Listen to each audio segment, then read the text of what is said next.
You're listening to Information Man.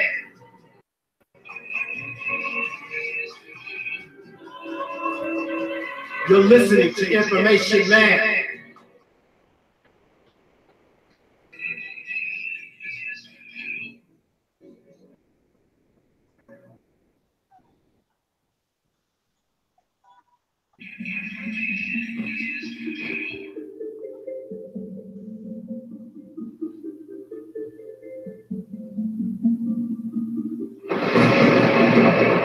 You're listening to Information Man.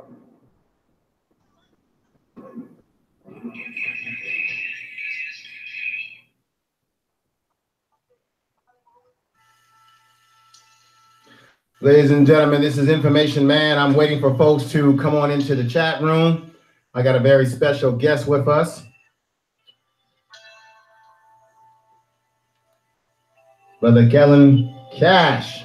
I'm going to wait for more folks to come in, brother, and then give you the proper introduction. Okay. However it comes, if they catch it live, or if they have to push replay, we're ready. A lot of folks will catch it on replay, but folks are going to be coming in little by little, and we'll get started in just a moment. Sounds good. Here we go.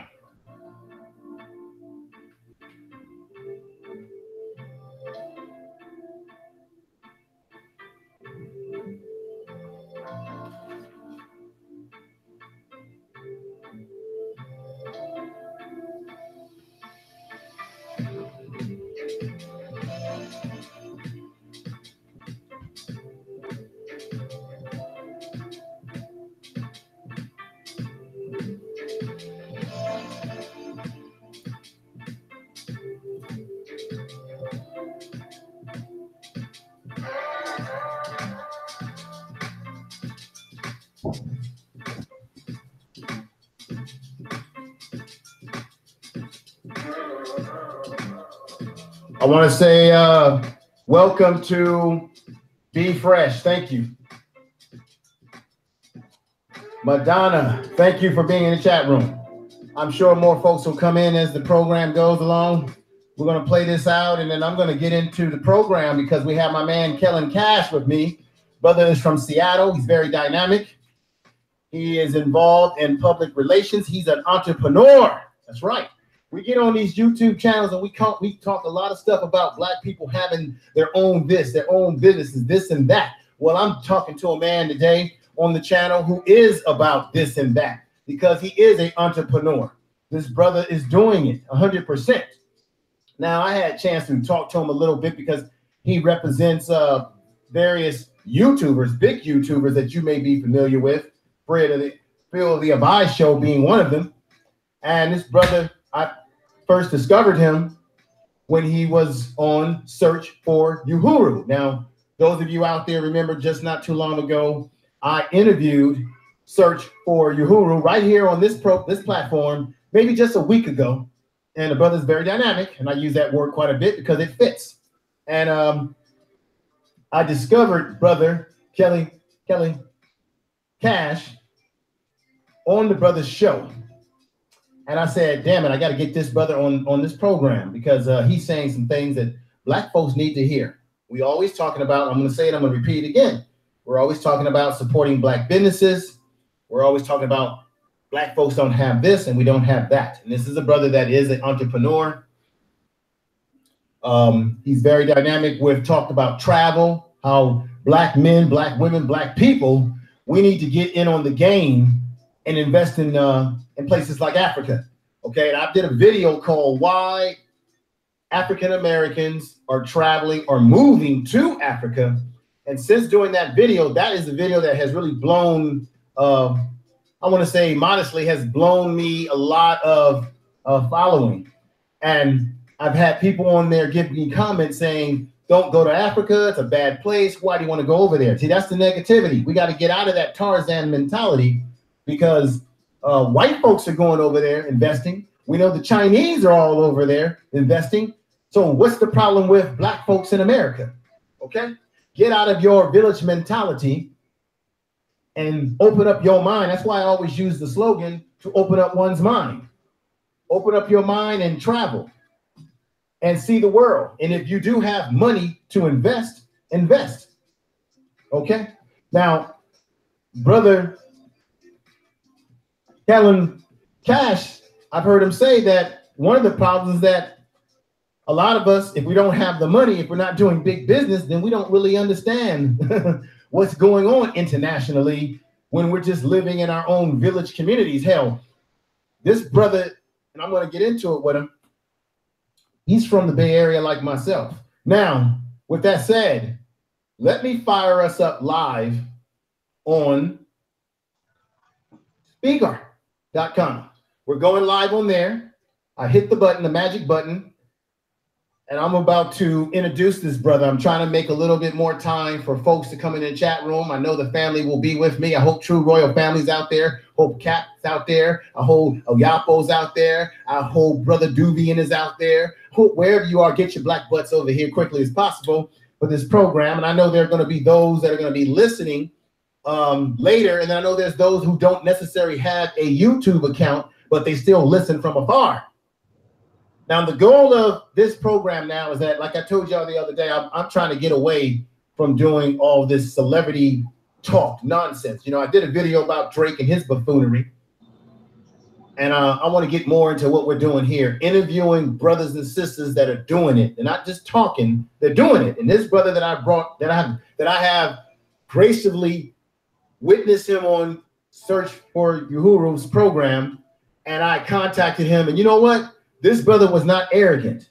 This brother didn't give me this cold shoulder treatment like talk to my secretary. That's the problem with some black folks when they get up in here in business. They begin to become like secretaries. Now, I heard him speak about that sometimes it is important to have people that are sort of the guardians when you become sort of high up in the stratosphere. You do need to have guardians of the gate for yourself.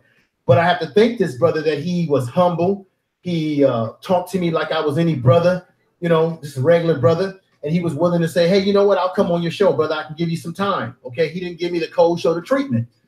And this is a brother that's doing, you know, big time business with his firm, you know, in public relations. And I'm going to introduce him. Oh, people were coming in, so I'm going to get into the introduction and let this brother speak for himself.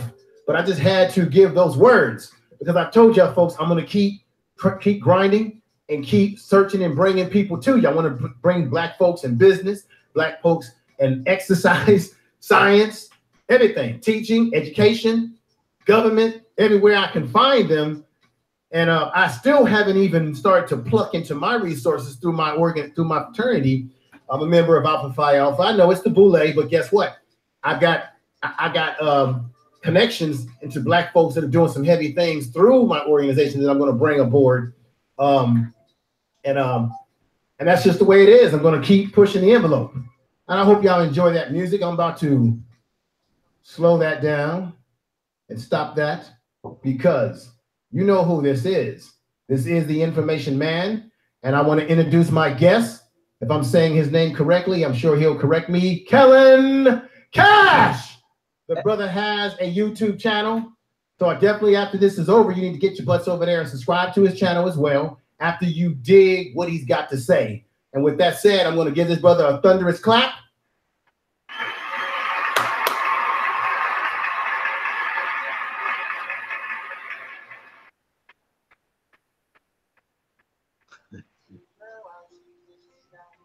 Brother Kash, brother. Thank you for being with me. What's going on, brother? Yeah, there's no high and mighty. You got to talk to this person over here. Just a regular brother trying to do it, man, doing it. So yeah, we don't have any of that. You know, we always have time for our people, especially when it's the Information Man, because they. You know, they got to get it. They got to get it. So thank you for having me on. Oh, thank you, brother. This is how we're going to start this out, brother. Let's go to your modest beginnings before we get into what you do for a living, the folks that you ride with and fly with and do your thing with. Tell us, where are you from, by the way? Your age, brother, if you don't mind, if you're a family man, where you from? What got you to Seattle and where you are right now, brother? Give it to us. Okay, yeah. So I try to give you the short version, but originally from Okanda, That's East Oakland, whatnot. For those who say, "Where's Okanda at?" What? That sounds familiar. You know, grew up in the Bay Area, saw the best of both worlds in Oakland. You know, saw money in the Bay, saw poverty in the Bay, and that's what keeps me humble, because my life was quite, I say, privileged. Whatever hard times we may have had, they weren't for long, right? As far as money wise, and I've been able to be blessed by the best, a believer always, a follower of the Holy Scriptures, whatnot. And I'm also just a man, so a reformed heathen, I tell people, because I'm I'm no better than anybody else. Have 2 kids, London and Sydney. LondonandSydney.com is one of our ventures that we do. It's a children's book, whatnot, for those who, I'm always ready because I'm in PR, right? That's right. Looks like that. Little children's book for the kids, real animation, nothing to play with. You know, Ron Bryan is our illustrator, black man out of Florida. Layout done by my brother in this, Brandon Richardson, and my wife and I. We wrote this together, and we have a whole series of books ready to come out as long as we have the money, the time, and it's being blessed, and the people are requesting it in their libraries, at their bookstores, and of course buying it on Amazon, etc., etc. But you know, I'm a person who I never fit in, as far as when we were going to school and what they were telling us. I wasn't an excellent student until I went to the Harvard of the South, Grambling. And I went to Grambling because I got kicked out of a private school in Kansas, you know, and there's a story in that. But I was trying to give you the short version. But just a humble person. I've been able to live in about 5 to 8 states, depending on what you consider, you know, living. My family and I travel probably, we relocate every 4 to 6 years because of work. What brought me to Seattle was my wife got a job offer in Seattle, and my mother was sick. So we took this so we could easily go see her while she was living, whatnot.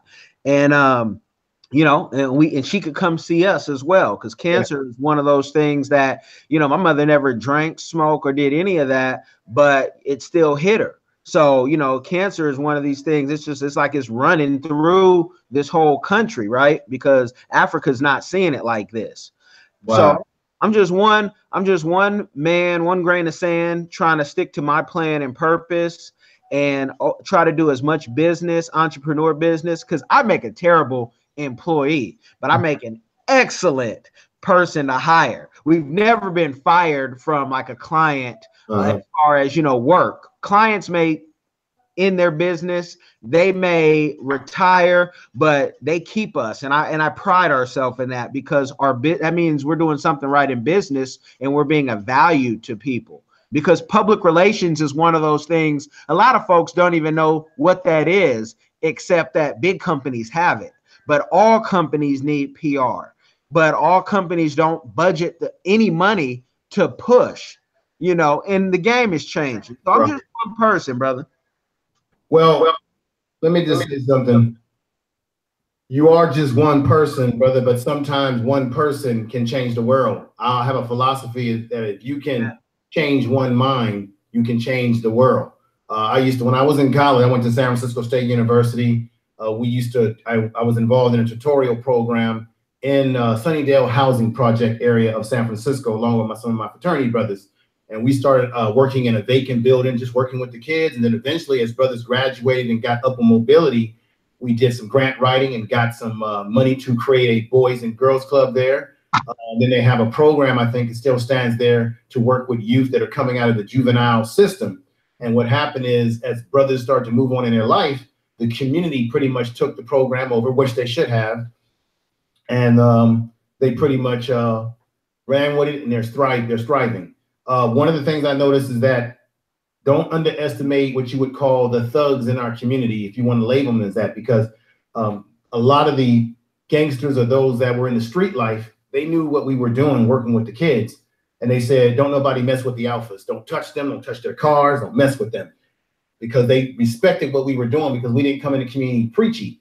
So And the kids that I worked with at that time, most of them are in college, are going off to some type of trade school, and we contribute to helping these kids reform, rechange, and shape their life and where it was going to go, because we were Black men who came in with a different narrative, let them see Black men from a different perspective that could transform their lives. And then along with my organization, we have scholarships. We give out thousands, probably millions of dollars of scholarships in a year from students. So I'm just let you know, I'm not a brother who's just in this room that you see I'm in playing around with this stuff. I may talk a lot of stuff, but there's stuff that I've actually done, that I've actually put foot to ground with. You got a lot of cats on YouTube, and I'm not disparaging anybody, but they do a lot. They do some talking, but their resume, they don't put foot to ground and really get out there and work in the community and work with youth, kids, which I think are our future. I know it sounds cliche, but I'm going to keep saying that. They're not really doing anything. Now, what you're doing with that book that you created, you're educating our youth. I have a daughter, 10 years old. She needs to have books that reflect who she is. One time my daughter was looking at TV and she kept talking about some blonde hair on, Disney. I kept saying, baby, your hair is beautiful. Matter of fact, your dark hair, my daughter has dreadlocks, is beautiful. It's better than that blonde hair. Your hair is melanated, God-given. So you don't need to think that you don't need to marginalize yourself. Black folks, we have a problem in which we will marginalize ourselves, we'll underestimate ourselves, and we'll undervalue ourselves. And white people do it to us, and we do it to ourselves. It's called cultural conditioning, brother. So I want to thank you for what you said. Oh yeah, yeah. And anybody who, as far as the book, you can we have it in paperback, hardcover, and the French version is about 2 days from coming out. You can request it from your library for free, the hardcover. You get all the information off Amazon. So even if you don't want to buy a book, see a book, get a book. It's also on YouTube. Do a little research, but we want to we've created that book for that same reason. Yes. And so, and you said a lot. You said a lot in there when you're talking about YouTubers who aren't doing anything. And that's a big, I don't want to say issue, because everybody has their purpose. I just want to let people know some of your favorite controversial YouTubers, all they do is talk. And when we call them up and say, hey, why don't you come be a part of this, what we're doing? People say, nah, I'm good just doing it on YouTube. So they're just, some people are only the mouthpiece. But even if you look at the Advise Show has a nonprofit. He's been feeding the people in Houston during the hurricane. So, you give it up and support your folks who are renting trucks and working with different organizations in Houston, even though he doesn't highlight everything that he's doing. Yeah. He's doing a lot. And people are pushing, people are pushing, but we love all of our YouTubers, whatnot. And, if you guys, I'll just say this because it'll be off my mind as a PR person. One of my favorite YouTubers is Dr. Tina of CNA to MD. And you can go to CNA2MD.com and learn how you can become a nurse of different levels, because the nursing ranges, right, and make more money. So if you're making $30,000 right now and you want to learn how to make $60,000, Dr. Tina has a program that's been perfected. And I'm totally biased on that because that's not just my favorite client, that's my wife right there.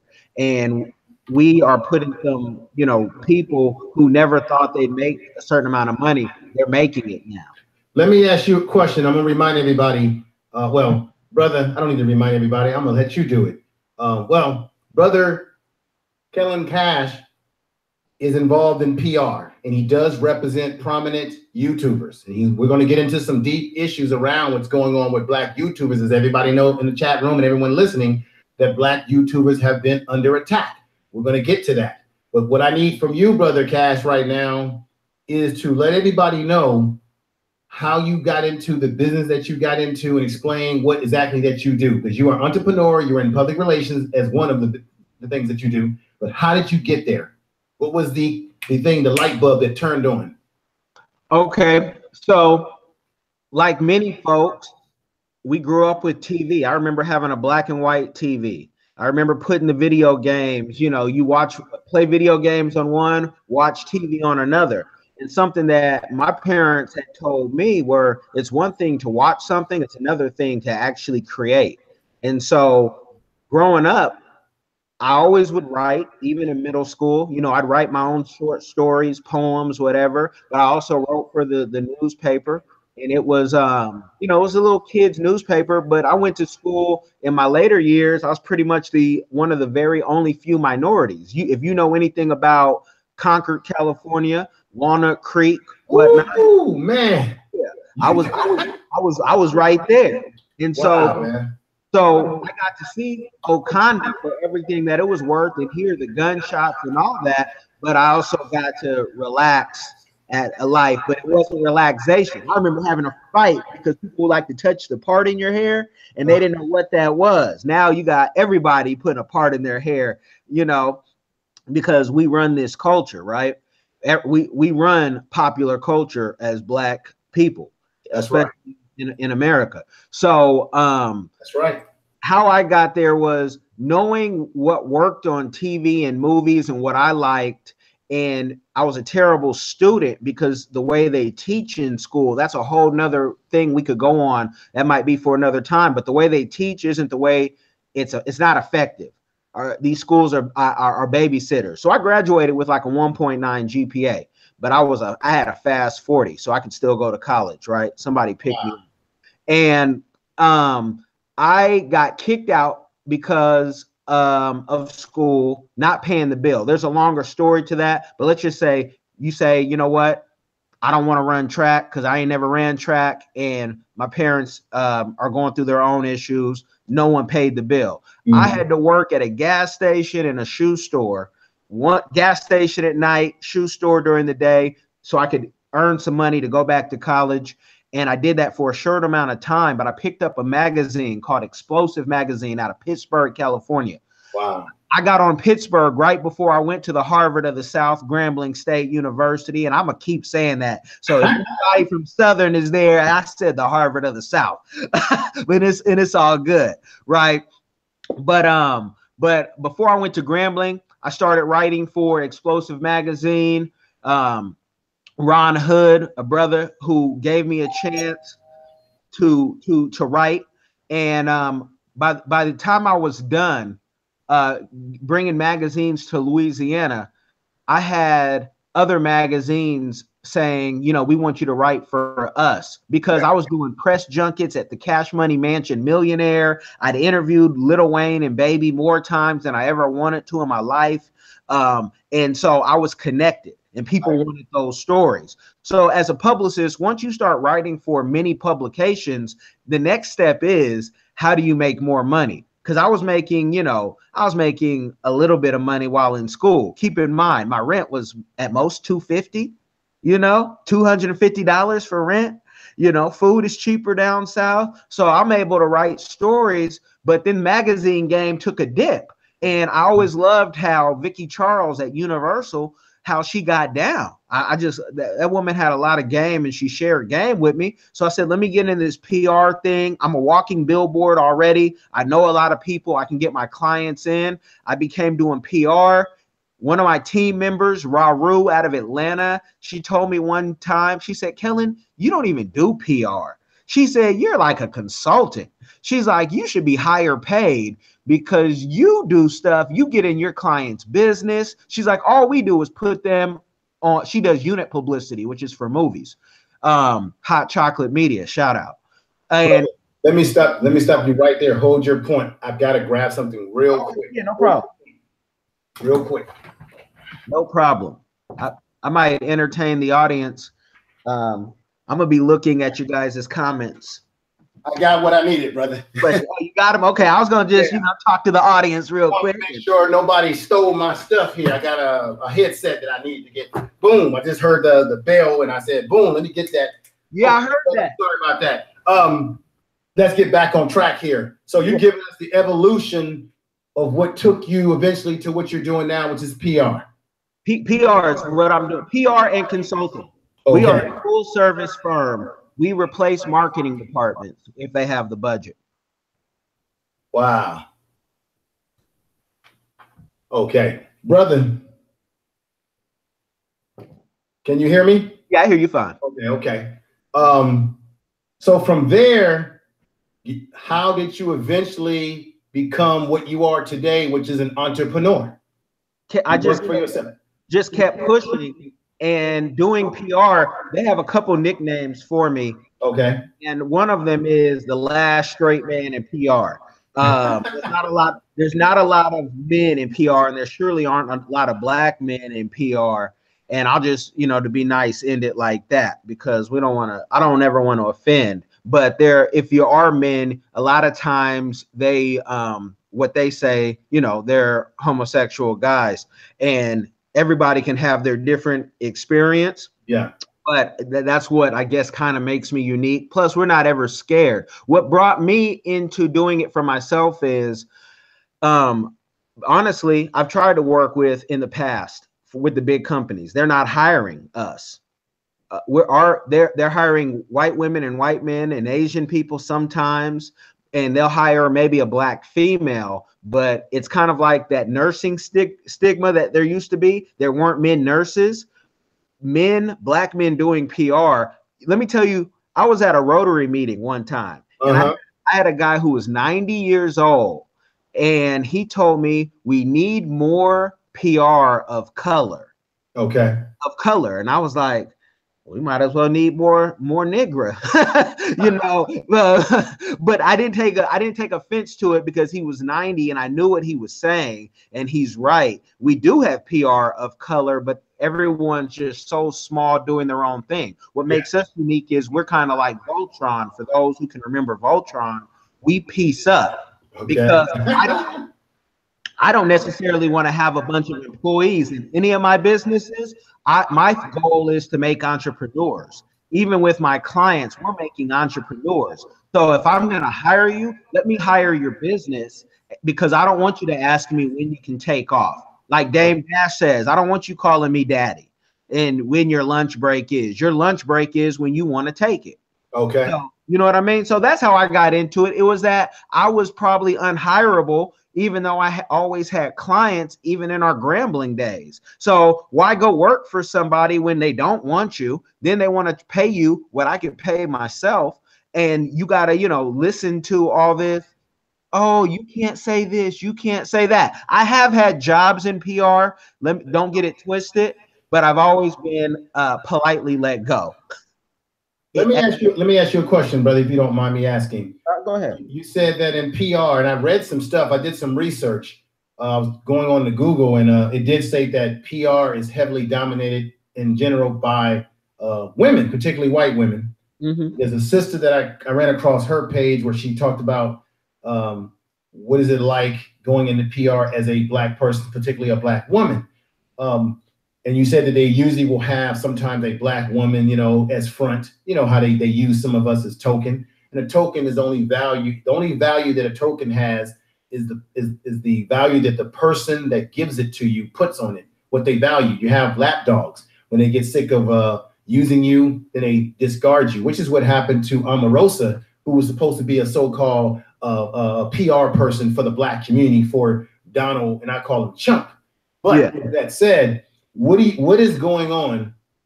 Why is it that black men are not being perceived well from your perspective and experience in PR? Is it simply based on race, color, the melanation of our skin, or what is it? What is it, brother? It's a couple things. One, PR is something where you need to be able to convey your point, not just in talking, but in writing, right? All black folk are great talkers, but the way they cut us off sometimes is in the writing. Now, our press releases are pristine, and that's not the problem with us. I know personally, when I come into a room, I don't take any mess. I'm joking all the time, but I'll check you in a second. Now I'm a 200 solid. I'm solid. People don't believe I'm 200 solid. I look like I might have, done a couple laps and win a couple rounds in the boxing ring. So, and plus I always have, shades or my my tinted glasses because my eyes are very sensitive to light, right? And I've gone into tech companies and I've worked for them, got them 30 placements in less than 2 months. But this first time that I tell them, hey, I'm not a shipping guy, my job isn't in shipping, they let me know, even though I've gotten praise, hey, you're not willing to go the extra mile. It's not that we're not willing to go the extra mile, but it's that I got Forbes and the Wall Street Journal on the line and I got to go meet them for lunch. If you want to talk about me shipping, I'm not a shipping guy. That's not what I do. I'm a PR guy. But see, you know what that is, brother? That's called cultural conditioning, because you know the history of particularly black people or black men. When they first allowed us to be in the military, what did they do to us? They put us in the kitchen. They made us do manual labor, sweeping, cooking, pick this up and pick that up. And so it's been my perception that when you are a black male and black woman and you are quote unquote professional or corporate or have a certain degree of education and you have a professional certification, as I have, I work in, by the way, just to let you know, I work in psychology. I deal with guys in the California prison system by way of mental health. So I see when you talk about murderers, serial killers, gang bangers, all these kind of individuals, I deal with them in face up. Okay. And I'm dealing with, at any given time, I could be talking to a guy who's got a swastika on his face. Okay. A straight up white supremacist. We talk about white supremacy on these airwaves, right? On the YouTube, right? Brother, I deal with these people in their face. And the thing that's funny is that when they're incarcerated behind bars, guess who they're dependent on? They're dependent on this Negro. Yeah. They're saying, Mr. Such and such, can you come here? I got to talk to you. Mr. This and that. They're humbled real fast. They're real fast when they got to confront me in a position of authority and power at that time. So what I'm trying to say to you is that even in my professional experience in the work that I do, I have run across people, white people, whoever, who will marginalize me and think that because I work in an environment where most people, the most contact that they're having with black people is black people that are incarcerated. And so what happens is when they deal with me as a black male who's a professional, they will try to project me as if I'm wearing blues and I'm wearing California corrections on my back. Okay. That's the industrial complex system. So, and I get this usually by those groups, I'm going to keep it real, white people who feel that I'm a black male, so I should be playing basketball or dribbling or I should be dancing and singing and doing some type of damn minstrel show. Hell no. Okay. So hey, they don't just do that to you. They do it to physicians. I can't tell you how many times my wife has been asked to take out the trash. You're talking about as an MD. You're to the point where her supervisors have had to tell whole departments, this is a resident doctor. So they do it to everybody, not just us in this position. Now a lot of people say they do PR though. This is the other thing about public relations. They may know how to write a press release. Everything else that comes with public relations, they don't know how to do. And there's a lot of folks who are claiming they're a fraud. So that's why you don't see a ton of black folks, men especially, at the big companies like Wagner, just because everyone says they do PR with a degree or not a degree. By the time I was doing my master's, I was teaching class on different. Wow. So, and I did that because Dr. Murray, a white man at Grambling, great man, great. He told me, he said, Kellen, I don't know how to build these websites, and I heard you guys are building them.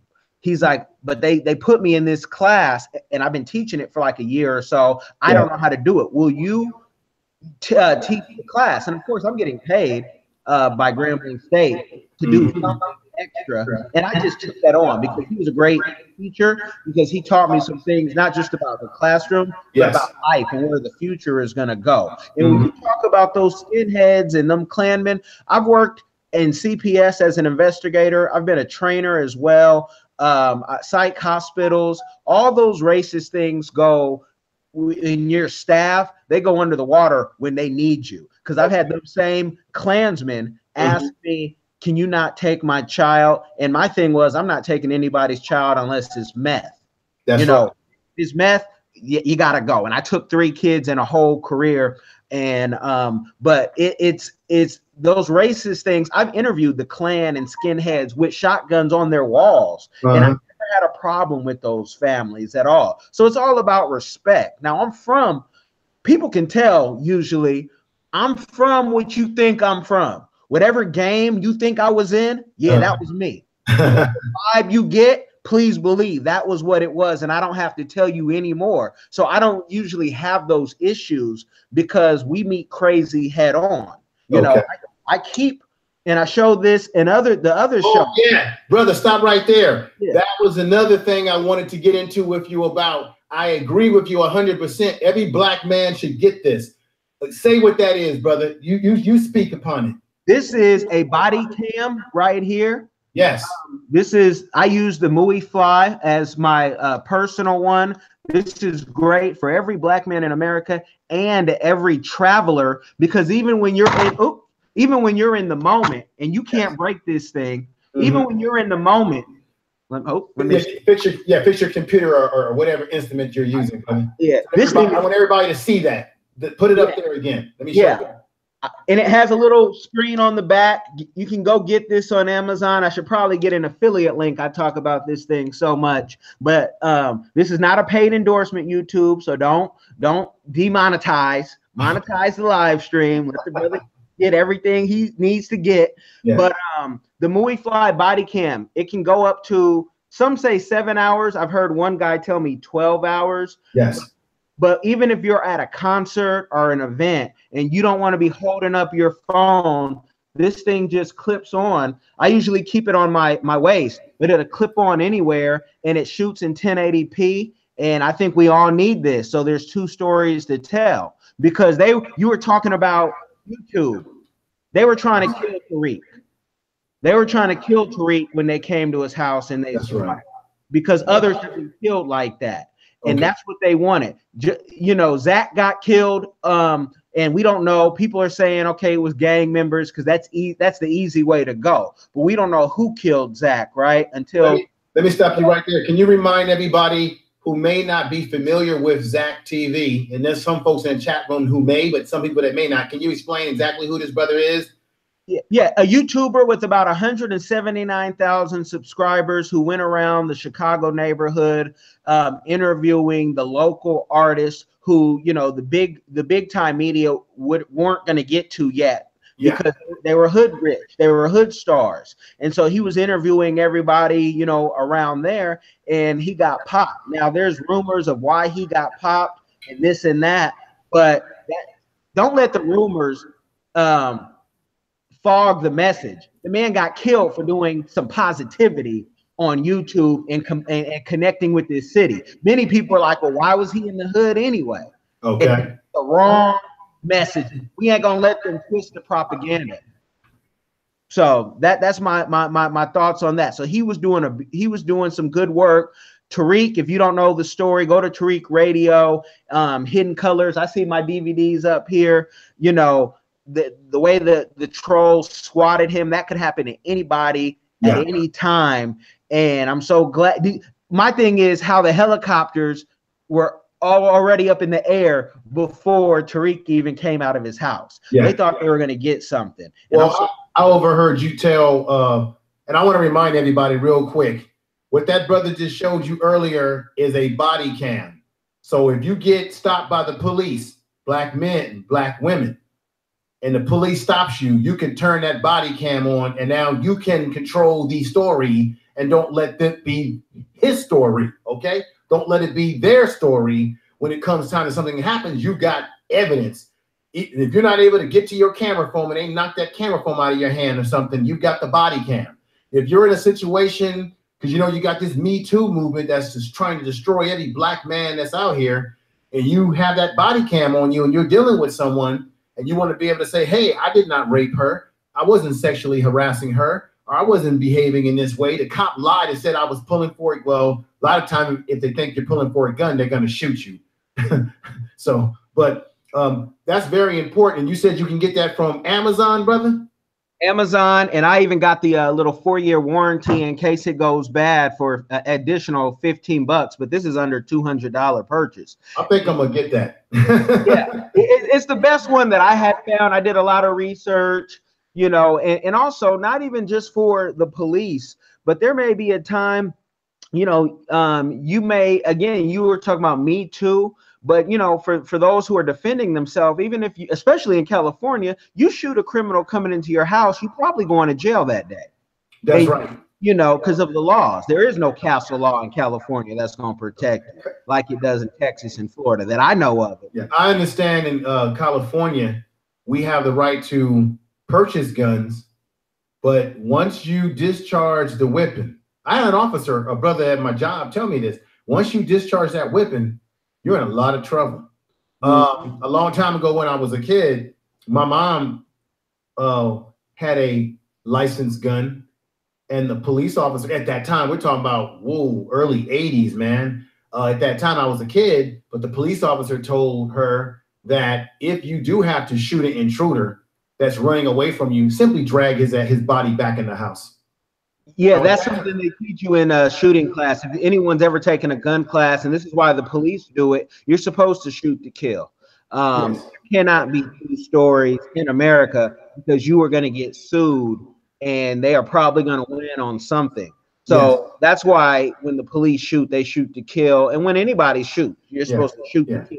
Now, it's the wound. I've always talked about you would have complete gun control in this country as it relates to these semi-automatic weapons with these school shootings if every black person went out and purchased guns legally. And I'm going to tell you why. Do you remember what happened in California? Yeah. I'm a Generation Xer, so I'm about 48 years old. But remember, I remember this history. You know the history behind why Black Panthers. The Black Panthers, at one point in time in California, you could walk around with your gun out. The Black Panthers went up to Sacramento, California, where I'm not that far from right now, with their guns. But what they did is they didn't put a bullet in the chamber. They used it as a symbol, a symbolic symbol. And Ronald Reagan, with his racist self, when he witnessed that, he went buck wild. And white folks in California said, oh my God, we can't have black folks walking around with guns. So they create a law that stated that you could not have your guns out where everyone could see it. And matter of fact, even if you do have a legal gun and you bring it in your car, you're not supposed to have a bullet in the chamber at all. You have to have no bullets in there. And what's crazy about that is if someone's attacking you, how the hell are you going to have time to get to your bullets, to put in the gun in your...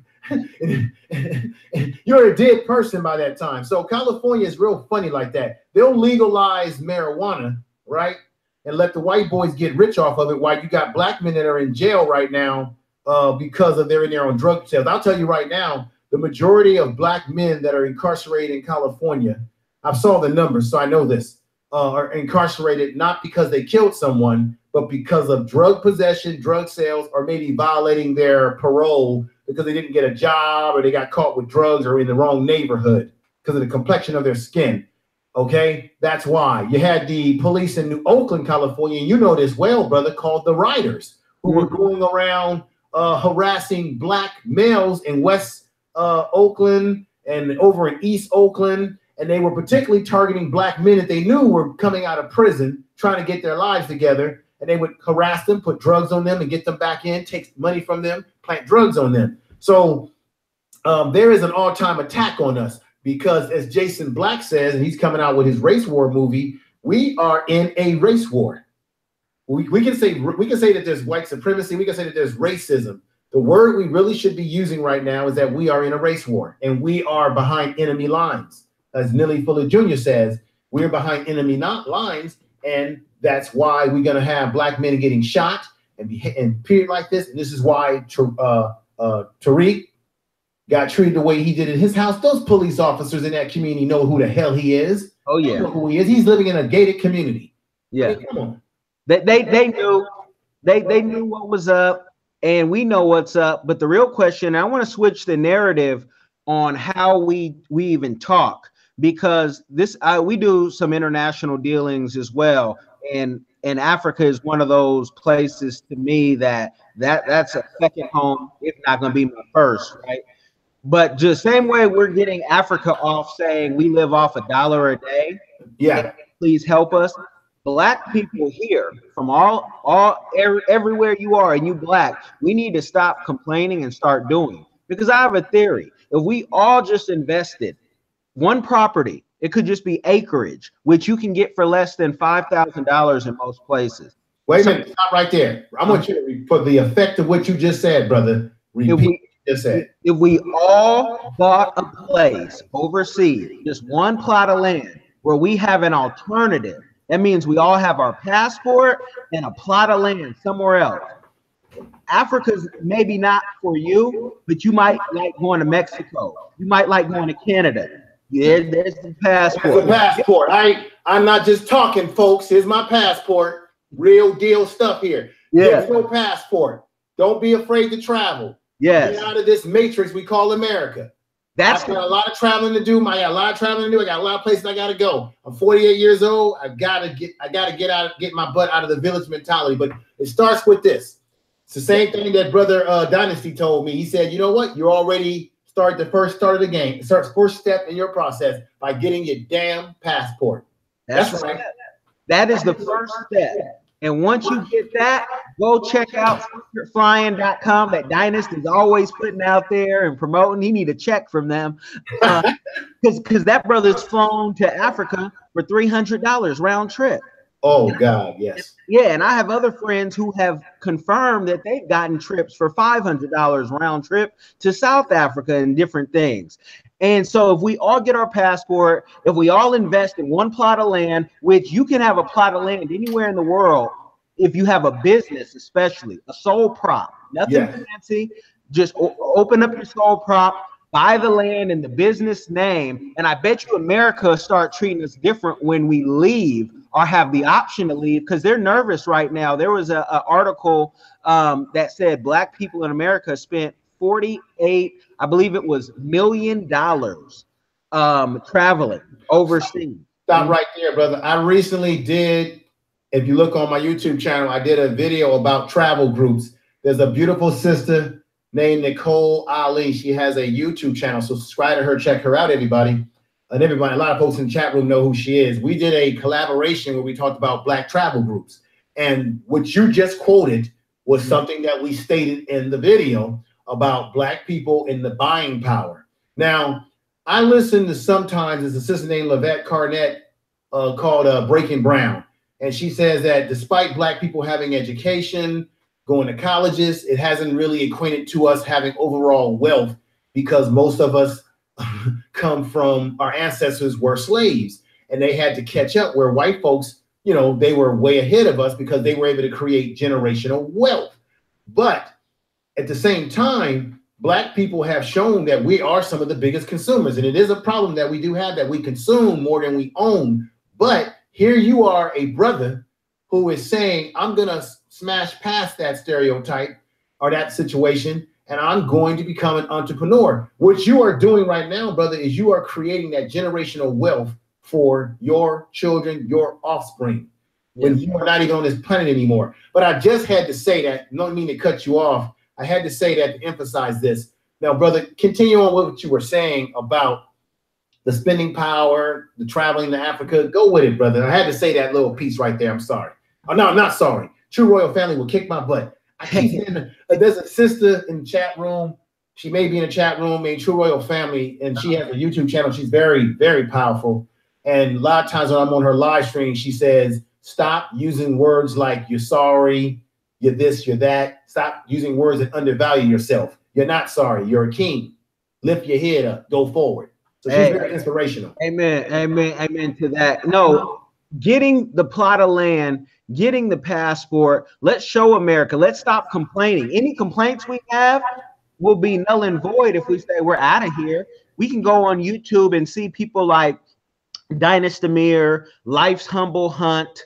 That's a YouTube. They started about 4 or 5 months ago. They actually have said this publicly, so I repeat it, that they're making about $200,000 in Africa.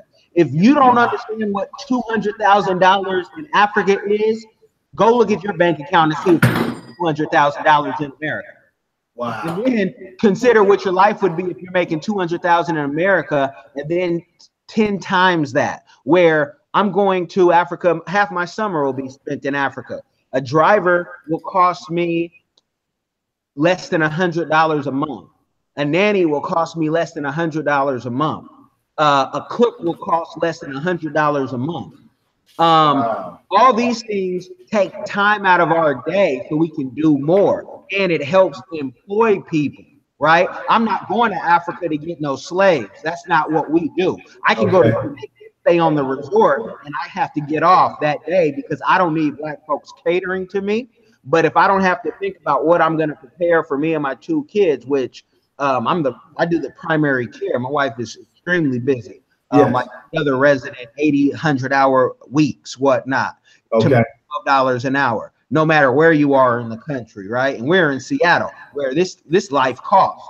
You ain't lying about that. Yeah, and so I say, let's get the passports, get the land, get the businesses, because everybody who does that, I don't see them complaining as much. And this is why the bootleg, we see them do what they do, because they're living and they're eating. Some of us remember what it was to starve and share a McDonald's hamburger with 3 other people and cut that, God. you know, in a small fry.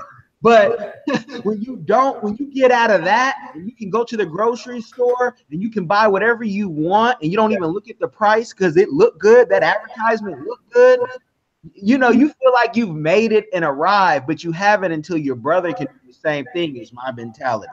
Because we have to, though, control our narrative. So let's stop using the words of what they're doing to us. What are we doing to each other? How many trips did we take? How many investments do we have? Right now, there's the Tulsa Fund, where Jay Morrison, he just went on Vlad TV saying for $500, you can do an investment. And, you know, you're in an investment with all these people, and, you know, you're doing all these good things. Put your $500 up. If you don't have any investment. Warren Ballentine, the lawyer and radio host, syndicated. Now, I know he got in trouble a couple of years, but I rock with Warren because I don't think he did anything wrong, because he's just like you, the information man. He has his job, and we know, and I've been through it. I've been through the ringer myself. When the mob will try to twist you up in something, and now you done committed more felonies than you knew, and you got SWAT coming through your house. So what? Let me just say something. I'm very familiar with Warren Ballentine. I used to listen to him when he was on The Power. He used to come on The Power, which is now the Urban View with Joe Madison. And then I know he does some things on Radio One. I think he was doing some stuff on TuneIn Radio. I hear him on TuneIn Radio.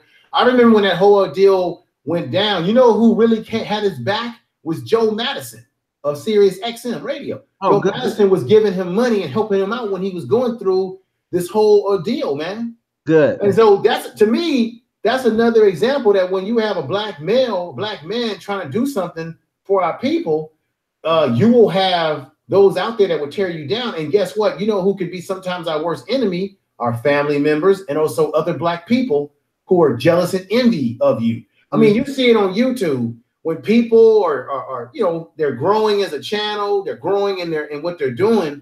You will have other black YouTubers talk about other black YouTubers like a dog. And I keep saying this, and I'm gonna keep saying this. I've been observing YouTube for a long time. The white boys on YouTube have millions of subscribers. They're making a lot of money. They will collaborate with each other. They will market for each other. They'll do cross promotions.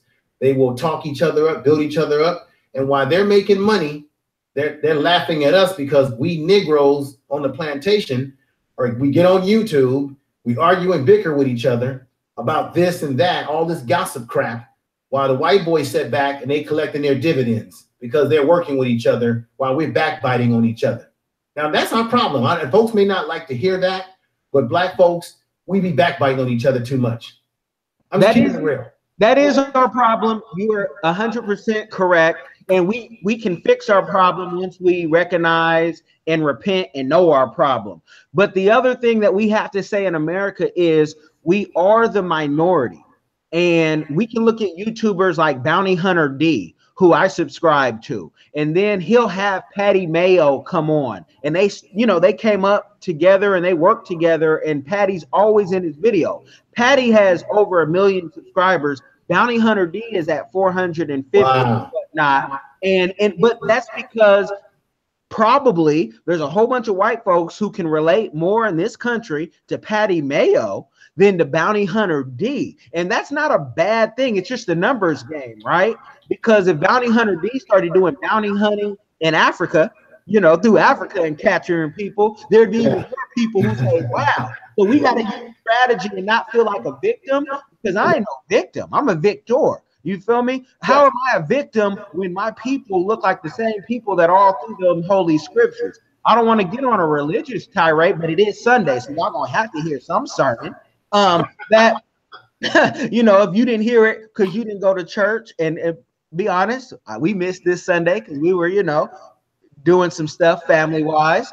But I like to have my kids in church so they can get some knowledge about something bigger than themselves. But if we look at the way the scriptures were and how everybody was a white this and a white that, we know that's not true. So let's create our own stories, right? Let's create our own cartoons. There are some out there now that show black pharaohs and different things. You can catch them on Amazon. I can't think of them off the top, but I have them on my Amazon. But we just have to do RP, because Bounty Hunter D is still making money. And Patty Mayo is still making money, but it's a numbers game. And this situation is bigger than race, because if you go to Africa, you're still going to be a minority. And when you go to Africa and you don't want to learn the language, and you go to all of you guys who've been to South Africa and you don't know how to say Sabona, which Sabona is Zulu for hello. You don't know, yeah, you don't know how to do that, but you want to go to another country. Don't come to Africa not knowing how to get down with the language. When you're in Malawi, you better be like Muli Bonji and know what a matako is. You know, if you don't know what a matako is, that's a booty. A taco. Oh, yeah, that's a booty. Matako, look at that matako. Brother, let me ask you a question right here. Yeah. We might have a difference of opinion right here, and that's okay, because that's how life is. When I was listening to you on Brother Dynasty program, Search for Uhuru, and shout out to that brother. I love that brother.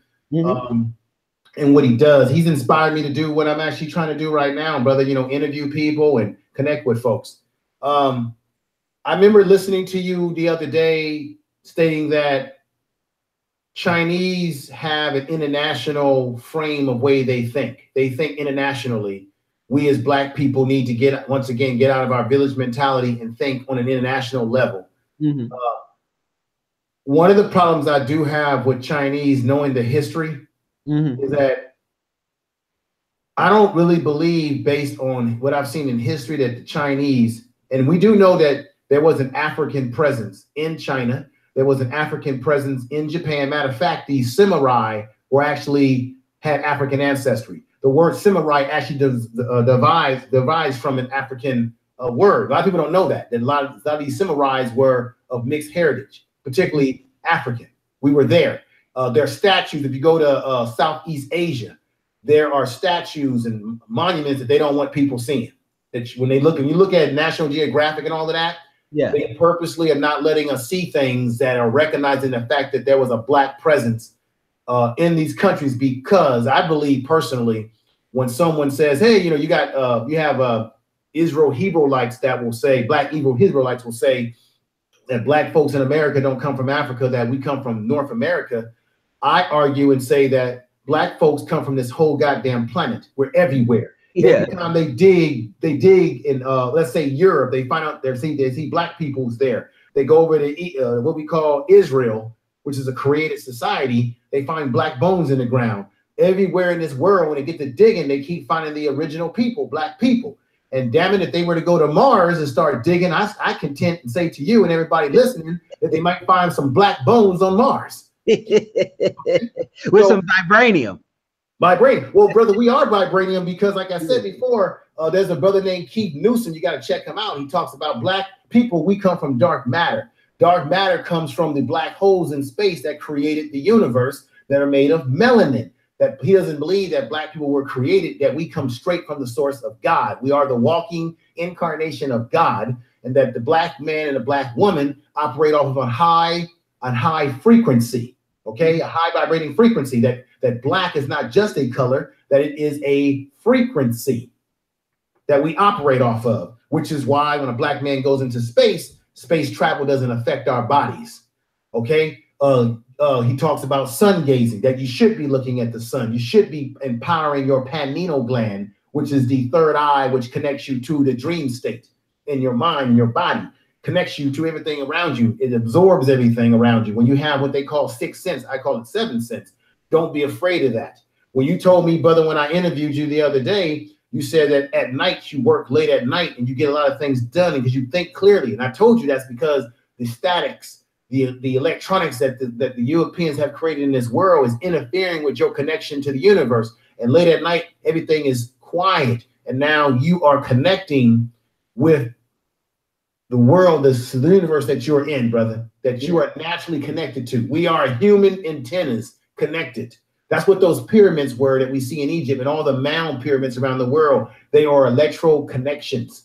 A lot of people don't understand. A lot of people don't understand it. You know, do the research, study it. That's going to go over a lot of people. That's going to go over a lot of people's head. But I feel you. And I'm going to check out that Keith Newton thing. But Keith Newton, brother. Keith Newton. Okay. Yeah. I don't like to argue about certain things because one, we're not supposed to, because if you know that the first black person came, or the first person came from Africa, and we know that they were black, then the argument's dead. Whether they that's right, or this and that, we know, like we know what we know, and we can see it. I said it the other day. Yeah, we can see in Fiji and Samoa how we our skin tones and how everything has spread. So we don't have to, you know, all respect to the Hebrew Israelites, but I don't have to worry about who's going to be in hell serving me. I'm not going to be in hell I'm not going to be in hell, right? That's not me. That's not for me, or whatever they say, because there's different fractions. Well, right? Let me just say this. What brother, you just got Keith Newsom. He's out of Florida. This brother, like yourself, he has businesses in Africa. He has actually a radio program in Africa. He goes deep into the continent. So he gives information that we're not getting from the news. He has a network. It's called he likes to say Black Hot Fire. That's the name of his network. Black Hot Fire Network. He has a website. You can sign up for it. He has a matter of fact, on YouTube, they're always messing with him. They're always shutting him down here and there because he's telling too much truth. So this is a brother like yourself who he's an entrepreneur. He's got a business over in Africa. He's employing people. He's doing it. He's not just talking, right? Yeah. But no, that's beautiful. No, I just mean with the whole, like, we fight too much about what one person believes and what another. Yes. So I'm gonna check him out because I don't know anything about what he talks about is that we as black people, that we don't have to get caught up in whether there's a hell or there's a heaven, because the all-knowing power, God, the theta, doesn't really need it's complete.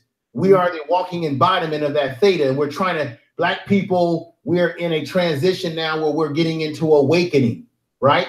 Yeah. And as the solar system moves around, we're moving into this awakening. And what he says is that when you die, death is not to be something that you should mourn over. Death should be celebrated because you're not really dying.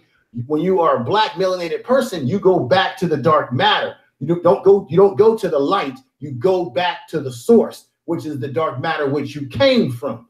So when we die, it should not be a ceremony of sadness, because it's a ceremony of that person that you loved is going back home to God, to the source. And so what he's saying is what the Holy Scriptures, and I say the Holy Scriptures, some will say the Bible. I hear you. Yeah. Some might say, what does he mean, the Holy Scriptures? Like, that's something hidden. But in the Holy Scriptures, it tells you death is to be celebrated. And when people are born, you're supposed to cry. Exactly. So and that's where whatever one believes and it connects to their spirit, at the end of the day, do you not see people capturing the same message? But my only thing is, for those because we have YouTubers too who have all the answers. I don't have all the answers. Yes. But for those YouTubers who have all the answers and they know everything how to solve, let me look at their payroll for a month and see how many people they're paying. I used to do investigations. I know how to find stuff. And not just for CPS, but I'm talking about private investigations. A lot of these folks is just, they got an army of one. And some of y'all can put names in the comment section. Yeah, I'm talking about them. If they got an army of one and they ain't put nobody else on, I'm talking about them. Because for you, everyone can talk whatever they want about someone like Boyce Watkins, but Boyce has a whole team behind him. Kind of like the great poet Nipsey Hussle. He got a team in his bank. He's paying people every month for something, right? And I can talk to Boyce, and I can talk to Tariq, and I can talk to certain people. So I'm very biased. I'm letting y'all know. So everything's forefront. They're not all, you know, paying me, and that's okay, because there's enough work for everybody. What we have to do as a people is, one, you can't talk about the information, man, if you don't have your own YouTube and you haven't put the umbrella lights. You see the umbrella lights, you know, get the lighting and the artwork. And, you know, him and I rocking the soccer jerseys today. Yeah, Brazil, baby, that's my team, Brazil. Yeah, I almost wore my Brazil one, and I said, oh, I haven't thrown this little Brussels one with my African brother on it for a minute. Oh, wow, brother. Yeah, but you know, you got to put some time in before you just comment and criticize everybody, because this stuff is not free. These umbrella lights, I know you saw them on Wish, but he didn't get them on Wish, and if he did, he bought more than, you know, 2, so that's money. He got the African guitar back there. You have to put in work to be able to criticize. You can't step up into this field. We got our lives on the line. Houses been raided because of the connections that we had. My company did the new Black Panther website. Wait a minute. Repeat that to everybody so they can hear that. What did your company do again, brother? Over 10 years ago, we were in Grambling. I call him my brother. You know, Brandon Richardson. Our thing. We put the new Black Panther website together. You know how many lists we're on? How many times I travel? Brandon doesn't travel. He doesn't fly as much. You know how many extra churches you got to get because you're connected with certain people? I did a story on Malik Zulu Shabazz when I was the editor at Grambling. One of the editors. Let me stop you right there. Just remind everybody, he ain't talking about no Black Panther the movie where all the money went back to white folks in Disney. He talking about activists. Okay, wasn't it Khalid Muhammad? Yeah. And check this out. I met brother Khalid Muhammad years ago. I was still in college. I was about 23 years old, 21 years old. I was in Oakland. No, I was in Berkeley, California. You know, Berkeley. Yeah. In Berkeley. And I was working, once again, I was working with kids. I was in a program working with children. And I went into the Berkeley Live area, and he was speaking somewhere that night. I had no idea, man. And all of a sudden, I walk in, I was like, oh my God, it's Khalid Muhammad. And I walked over to him. He was, this is after he had his breakup with, you know, brother Farrakhan. They're falling out of their breakup. And I walked over to him, and he said, young brother, you need to come see me tonight. And so he gave me a flyer where it was going to be. He was humble. I know you talk about that when you are in the media eye, you should have security around you to protect yourself. And we're going to talk about that too. But he didn't have no security. It was just him, a sister, and another brother. And he was very humble with me, gave me the link. I said, brother, I shook his hand. I was in so awe of the brother because I love the things that he talks about and what he stood for, right? Yeah. So it was, I didn't have no camera phone. We didn't have no camera phone at that time. God, I wish I had a camera phone and I could have took a picture with him. But that was my experience with Khalid Muhammad. It was a beautiful experience. He treated me very well. He was very humble. He said, young brother, come see me tonight. And that stayed with me. I'm 48 years old today. That stayed with me to this very day. And this brother is saying that he was involved with producing their website. The website. It's Okay. what we do. Website, because you got to think back then the social media wasn't as hot like it is now. Yes. And even to this day, we have to convince people to use social media in their business. But we have to respect those fighters that are here now, because like Khalid, they may not be there tomorrow, right? Yes. And that's a beautiful story. But if you are going to be active in this fight, I think we all passport. We all should get a business. Think about, even if you are a house cleaner, right, for a Yes. company right now, or a plumber, what stops you from doing that for yourself? You know, do it for yourself, where they hire your company, right, and not you. And also remember that teams build dreams. Man, I'm not trying to rhyme and get on my Don King, but Yeah. teams build dreams. The fact that I can create something and have other people manage it, because Yes. I may not be as passionate as the management side as the creative. I'm a creative at heart, but I Yes. also have to be a businessman, because I want to create some more stuff. And I got so many things I want to create. I will die not creating everything that I wanted to create. That's how big my goals are. That's how big your goals should be. That's right. Let me ask you a question now. I know that you're a motivational speaker. I'm listening. I don't know if I'm that. I'm just a man. I don't know if I'm a motivational. Okay, let me say this. When I went on YouTube and I did some research and pulled up some stuff that had you on there, there was something where I think you were speaking to some folks, and it said something about motivational speaker. The kids label that stuff for me. I just talk. If they ask me to come talk with the kids, because like your job, that's probably one of the most fulfilling jobs I ever had, is working with youth, especially at risk, because it's like a mirror.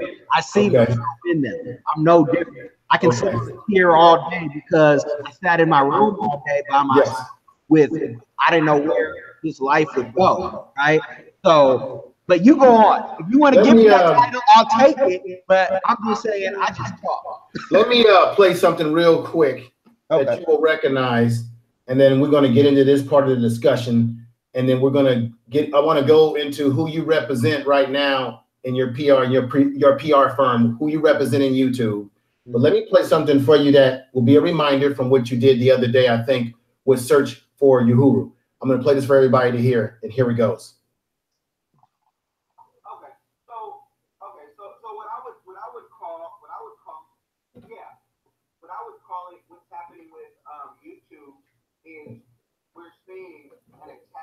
Black YouTubers. I mean, we've seen it with the ads and everything. And I say that because I speak with Google when, you know, I represent different YouTubers with good sized platforms. And we're seeing first they attack the money wise. When they can't kill them money wise because of PayPal and Patreon and other things, we find other ways. Black YouTubers, you had mentioned Tariq Nasheed, that's total nonsense how someone can come to your house and you can get raided. I'm gonna stop that right there, but I wanted to give folks a little taste of your discussion and where it's taking us right now. I want you to talk to the good folks out here listening in the chat room, and everyone out there that will listen to this on the repeat. Let everybody know exactly who you represent and what is the attack that is happening to Black YouTubers, because there are folks in this chat room right now, along with myself, who have been experiencing kooky things.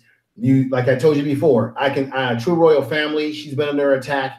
I can subscribe to her channel, hit the bell. Next thing you know, I went to her channel and I'm like, wait a minute, I didn't unsubscribe. I didn't unhit the bell. We have situations where we're doing live streams like this, and you'll hear weird sounds. You have people that will hack into your stream and use terms like "you niggers," you know what I'm saying? I've experienced it firsthand. Brother Keith Newsom, I watched his YouTube channel one night, me and True Royal Family, because I'm a moderator on this channel.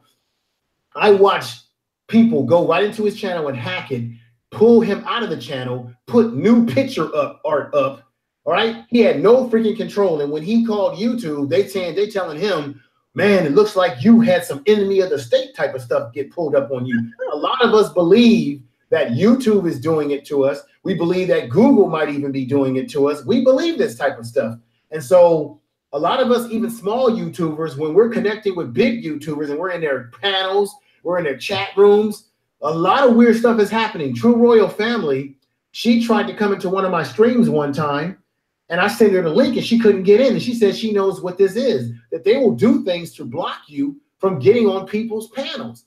Brother, I said a whole lot right there. What the hell do you think's going on? You're dealing with some big YouTubers, and I want you to name these folks that you represent. What the hell is going on? And I say that, brother, with a lot of thunder behind my voice. Very angry about this. Yeah.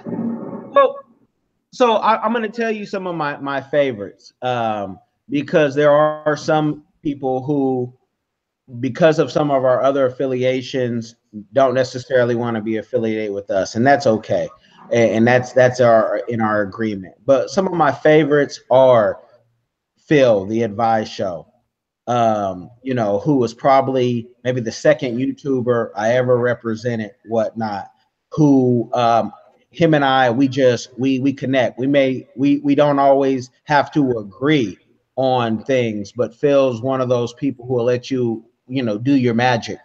Dr. Tina, I had mentioned the personal relationship, CNA to MD. She doesn't post as much because of the work hours, but she will be posting more and more. But she's done interviews with like Dr. Heavenly and even billionaires on her platform to talk about, if we're going to talk about money, let's talk about it. Lovely T, too, another one of my favorites who I represent, that, she just launched her tea line. Can anybody in the chat room name a black-owned tea line? I bet you can't, but you can at Lovely Tea. That's TEA.net. And, she just sold out in less than 48 hours of her tea, and she's going to have some more for y'all. And these are people, someone like Lovely Tea used to do news, but YouTube kept demonetizing her stuff. So it didn't even make sense to do, because why, if you're not going to pay me and you're putting me on a radar, yes, to, I'm just going to do, my hot topics. So what they're doing, and it's not all YouTube's fault. Their advertisers are telling them, we want you guys to be more responsible. I've gone to lunches at Google and different things. They don't have a lot of us there. And when they do hire us, they hire what I call safe black folks. Black folks who maybe they all grew up. They remind me of suburban black folks. They want to be so out of the loop of the fight that everything is so is honky-dory. What are we complaining about? We're making our 100,000. We have no complaints. Look at me. Yes. We can all play that role if we want to, even if you don't have 100,000. Black folks know how to do it with 25,000, right? But some of us are in this fight for real. So it's an ad fight that they're going through, and they're fighting with other companies who are trying to take over their space. Like when the adpocalypse came, okay, we just jump on Patreon. YouTubers were making more, some of them, on Patreon than they were on YouTube, right? Wow. But then now they want to compete with Patreon, and they want to say, oh, we'll be a sponsor your favorite YouTuber, because they want to shift that money back over. Even if you make 6 figures on YouTube, because this is black folks' problem. They look at somebody and they calculate their money and say, well, this person, I think they're making 6 figures and they're making this. Even for the $1 million YouTubers that I haven't mentioned, none of those people that I mentioned are $1 million ones. I could mention one, but I'm gonna let y'all do your research. Who's a multi-million-dollar black YouTuber? Actually, I'm gonna say his name, and then that's where I'll be quiet. Okay, go right ahead, brother. MK could be HD. Marquis. Okay. He does tech review.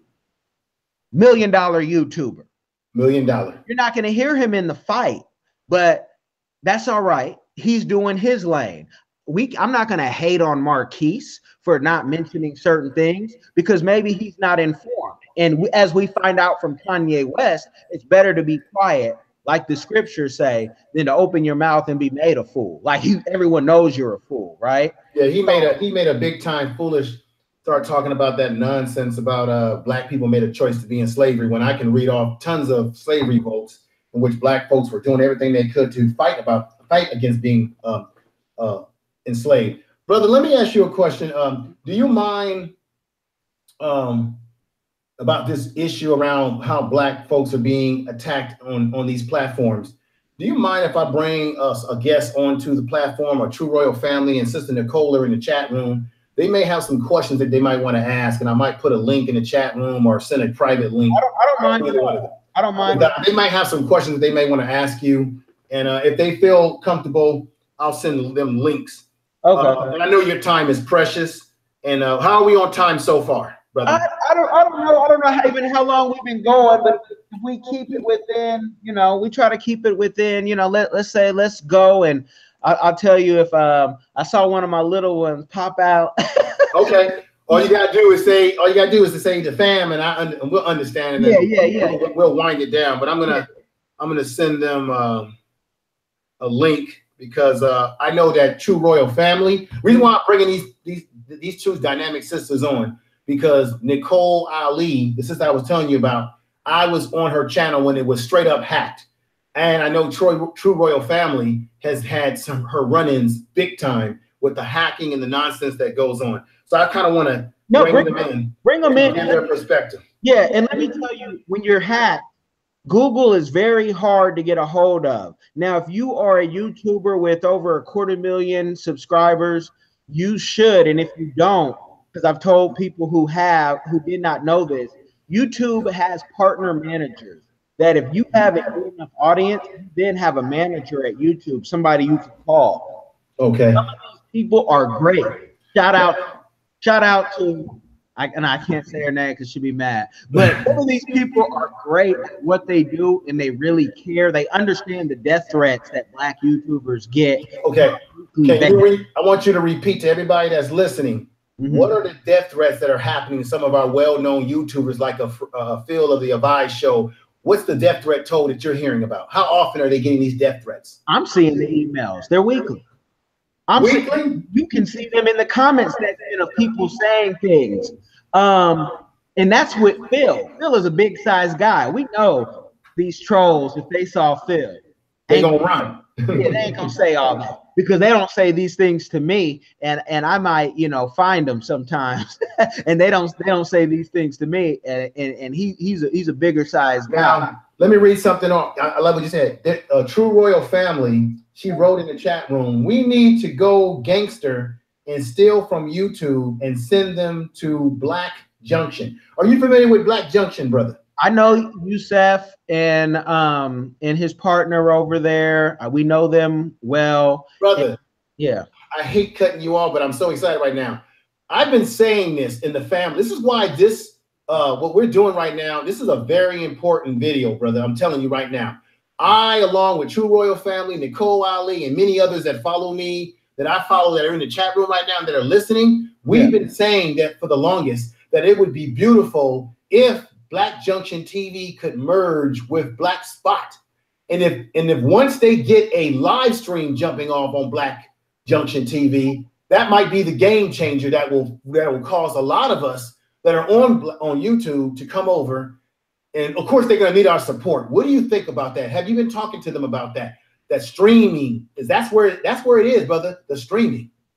Now, we could call Yusef right now, and I wouldn't mind hooking y'all two up so you could talk. Can you do that for me, brother? I would love to bring him into a live stream like this and get some of the get True Royal Family on with him, Nicole, and have a live program, because a lot of us in this family that I'm a part of, we've been asking that once Black Junction TV gets off the ground with our support, we need to go over there like gangbusters. If you got a connection to him, brother, then you're the best thing that could have happened in this program today, right now. Yeah. I just texted him while we were talking, because I don't like to waste any time. Oh, okay, brother. Okay. And I'll tell you this though, with Black Junction TV, they have a paid membership. If you want to see them grow, help them with their money. In the Search for a Ruru podcast, I showed the private server that I have. Yes. It's a Synology unit. If people search enough on YouTube, you could type Synology, you could see me talking about Synology. For Black Junction to really grow to that rate, it's going to take millions of dollars, because somebody at a low-level rate to set up their server to do half of what YouTube does is a $60,000 bill minimum. There's nobody who knows really what they're doing and everything of the chords. I have a platinum certificate in network attached storage for Synology. Wow. I'm not even that expert that could get them to where they want to go. So I say that to say you're going to need everyone's support. And you know, with Black business, when one thing goes wrong, people start saying, this is why I don't support no Black business, because my order came out late. Yeah. No, this is why you support Black business, so they can hire some more staff so everybody's order can come. Don't just throw us away because one thing went wrong. For my personal business, I know we can't afford to make mistakes in PR and consulting, so we don't make them, and we work hard at it, right? But when you're talking about a restaurant, when you're talking about technology and a server, them brothers don't always have control of all that. And hackers, you see the US government gets hacked into. They get hacked into by the Russians. So when you're talking about this stuff, bear with them, because there's going to be growing pains and we're going to need everybody to support. Again, for those people who are complaining, how much have you put in? What have you done? And if you ain't done nothing, like Minister Farrakhan say, be quiet. Yeah. I'm actually on Black Junction. Someone must be getting ready to come on to the chat because I'm hearing this double sound. Okay. Whoever's coming on, please mute your if you okay, I guess no one's coming on yet. True Royal Family, I put a link in there, and Nicole Ali, I put a link in the chat room, and I also sent you guys private links because I want you on particularly because of the experiences that you've had personally with the way you've had your channels hacked. And we got a brother here. I didn't know this. I didn't know that Brother Cash has a connection to the brother who actually runs and operates Black Junction TV. And a lot of us have been talking amongst ourselves about how we wish or we want Black Junction TV to have a stream and improve so that we can leave YouTube. And here the brother is saying we got to put our money where our mouth is, which is true, to support them. We have to get a subscription to the channel. And I'm already over there. We've got to connect. And he sent a text to the brother who is operating Black Junction TV. This is what this is about. We talk about these things, and you know what's up? This is what it's about. This is what it's about, people. I'm calling him now. See if calling him out. Oh, you can call him now, brother. I hope hey, Cash, if you don't get him on today, I need you to help me get him on with me or with us all together for another stream. Okay? Yeah, no, I'm gonna leave. Yeah, I'm gonna leave. True Royal Family, I see you on the panel. Been talking amongst how you doing? How you doing, sister? This brother, Kellen Kash, that you've been listening to me talk to, he actually has direct connection to the brother who operates and runs Black Junction TV. Yeah, I'm close to the brother on Black. Oh, okay. I have his I set up a lot of his interviews behind the scenes. Okay, because we've been saying that wouldn't it be a beautiful thing with your connections if these two platforms could merge? It would be a beautiful thing. Yeah, I've been thinking about that for a while because Black Spot is not getting customers. And for some reason, Black Junction, I think it might have something to do with how the format is laid out. Yes. Because when Black Spot first came out, he had his format set up like YouTube.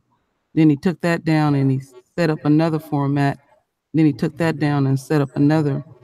And it threw some people off because we had already started setting up groups and all of that stuff. Yes. And he do live stream. And him and his wife had put a lot into it. It's just a trip. I can't quite put my finger on why Spot is not getting the views and everything, because I put videos up there. The most views I've had on Black Spot is 15 people. Do you think that there's some outside force, maybe I'm saying the obvious, that's suppressing the platform, that's doing it? Because I know that I'm on Black Spot, and I know sometimes when I try to log into it, it always takes me out of it. Like just trying to get into it, I can't get in sometimes. You know how your phone acts funny when you're trying to get into an app? Well, she said it was something about the interface. Go ahead, brother. Go ahead. Yeah, she said it's something, you know, how he changed his interface. And so it's like Uber versus Lyft versus the only black competition that I know is Movin, MOOVN. You can download that app on your thing and see if they operate in your city. But I know the brother who runs that, but he was doing Uber before Uber was doing Uber, but his interface has had to change so many times. Okay. And there's still little things technology-wise that he needs to focus on. That brother's originally from Tanzania. And, you know, I'm sure he'd love to come on the show as well, but he was just in African Forbes, but he lives here in Seattle. Okay. Beautiful family. But if your interface isn't right, forget black, white, this and that, you just ain't getting the customer. If it's not user-friendly, there's a lot of competition with YouTube, and YouTube has been able to withstand the hands of time. Now, Okay. you know, YouTube is Google is gonna buy out Netflix or someone else, you know, later on, so they can keep relevant. But black folks aren't just gonna come join in your platform just because. You're gonna have to make sure your stuff is right and tight. No, True Royal Family has a question she wants to ask because you can't. No, I was just making a statement. You can't make this shit up. As I'm talking, yes, I got cut. You got cut off. Yeah, yeah. Brother Cash. This is True Royal Family. She's a big YouTuber. She got a large following. We love her. I love her. That's why I had to bring her on. She's had a lot of weird stuff happen to her, and you, like you said, you were talking about the fact that black YouTubers are being attacked.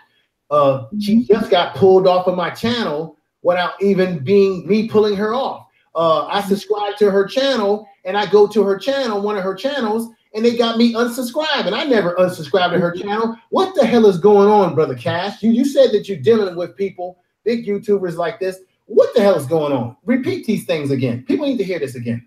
We got to remember these aren't our platforms, and not enough of us in technology are helping to create. There's a lot of folks who study CIS.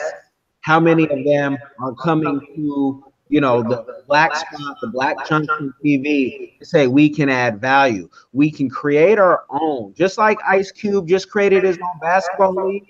We need to do it with the NFL, because really we should just at most use YouTube as a server and do our own private thing. And we don't even use them as a server if we learn about serving. But how many of us truly know when they were talking about Hillary Clinton and private servers? How many of us have a private server in our home? I didn't have one until I started working for the company. And so when you have a private server, you control what people can and cannot see. Until we can control our own narrative, we can control what people can and cannot see. Yes. And the technology is out there. Let's not complain, but let's be active and create our own. Because at any day, they can cut all this off. The same way, and I keep pushing this. This isn't a black and white thing, because the same way in Cameroon, which I'll be in the summer, Cameroon, they cut off all the English-speaking people in their region. They cut their internet. That was businesses flop because of the crisis and conflict going there. Yes. So you think that if everything was honky-dory with white folks in America, it would all be beautiful? No, it would be some other type of tribalism that cuts us off. So we need to get the information so we can create our own. So whether it's racism, classism, or anything else, we can't get cut off. So that's why a lot of us within our circles, we really want to see Black Junction TV be successful. I'm more than willing to pay money, do whatever I can personally, because I'm already over there. Many of us are already over there with our platforms over there. But I really feel that if we can connect with the brother that you know and do a stream, but most of all, what I want him to know is that if Black Junction TV can get their streaming on par with what we've got over here on YouTube or whatever, and I know for a fact, brother, you know, you heard of Twitch, right? Yeah, I know Twitch. You know, Twitch has a better, I don't know what they're running off of. their live streaming is off the hook. I've been thinking about doing getting a Twitch account, because I can be broadcasting this right now while I'm on Twitch at the same time. It allows you to do multi, broadcasting. But if Black Different TV gets their streaming off the ground, that's going to be the game changer. That's going to be. But, and I don't know how Black Junction TV does their PR. I know them from a different dealing. But keep in mind, these are two brothers who were train conductors. They drove trains for a living. So that's why it's called Junction. There you go. and so that's and they're doing something because they don't have the venture capital that a Twitch has. Okay. Right? The people are becoming 100,000-aires on Twitch and beyond, because I tell everybody, get on Twitch. These kids is killing it on Twitch. We got checks to prove it, right? Yeah. But these are two just regular people like you and I who said, we got a little bit of knowledge, a little bit of money, let's put it together. Yes. So we got to have patience with them and with everybody. And if people are stealing from the community, let's call them out tomorrow, or if not today. I got my issues with certain so-called leaders in the community, and I don't want to bury them, but I want to let people know how you going to support somebody where you can't prove the work that they're doing. And they've proven to you that they're a liar and that they don't have righteousness in them. They might have a Bentley in them. They might have some good speaking skills and they can travel, whatnot, but stop. I could have a Bentley in my garage. That don't mean nothing. I could have an Aston Martin next to it. That don't mean nothing. These material things you can't take with them. The Egyptians tried. They failed. You feel me? So don't base people off their hard work. Like I said, the information man, he's giving you the information. What are you going to do with it? Or what are you going to create? And if you're not going to create anything and all you're going to be is a consumer, you just have to be a little quiet, because we have enough complaints in the world. That's right. Brother, out of respect, True Royal Family, do you have any questions specific that's on your mind that you want to ask this brother that you've heard him say that kind of strikes you in any kind of way or another? No, I'm not yet. No. Okay. Mm-hmm. He did, Brother Cash, you did mention that the death threats, that's what that most really makes my eyebrow round. Right. The death threats on YouTubers. How often, we're going to repeat this for effect. How often is this happening to them? It's weekly for the YouTubers, because I read all my people's mail. And I can tell you, even for myself, I get them telling me don't represent this person anymore. It's different, though, for me, because I have a different spirit. Trolls can have my address if you want, because anybody who comes to that doorstep who's not invited, they got that body cam to prove it was yours.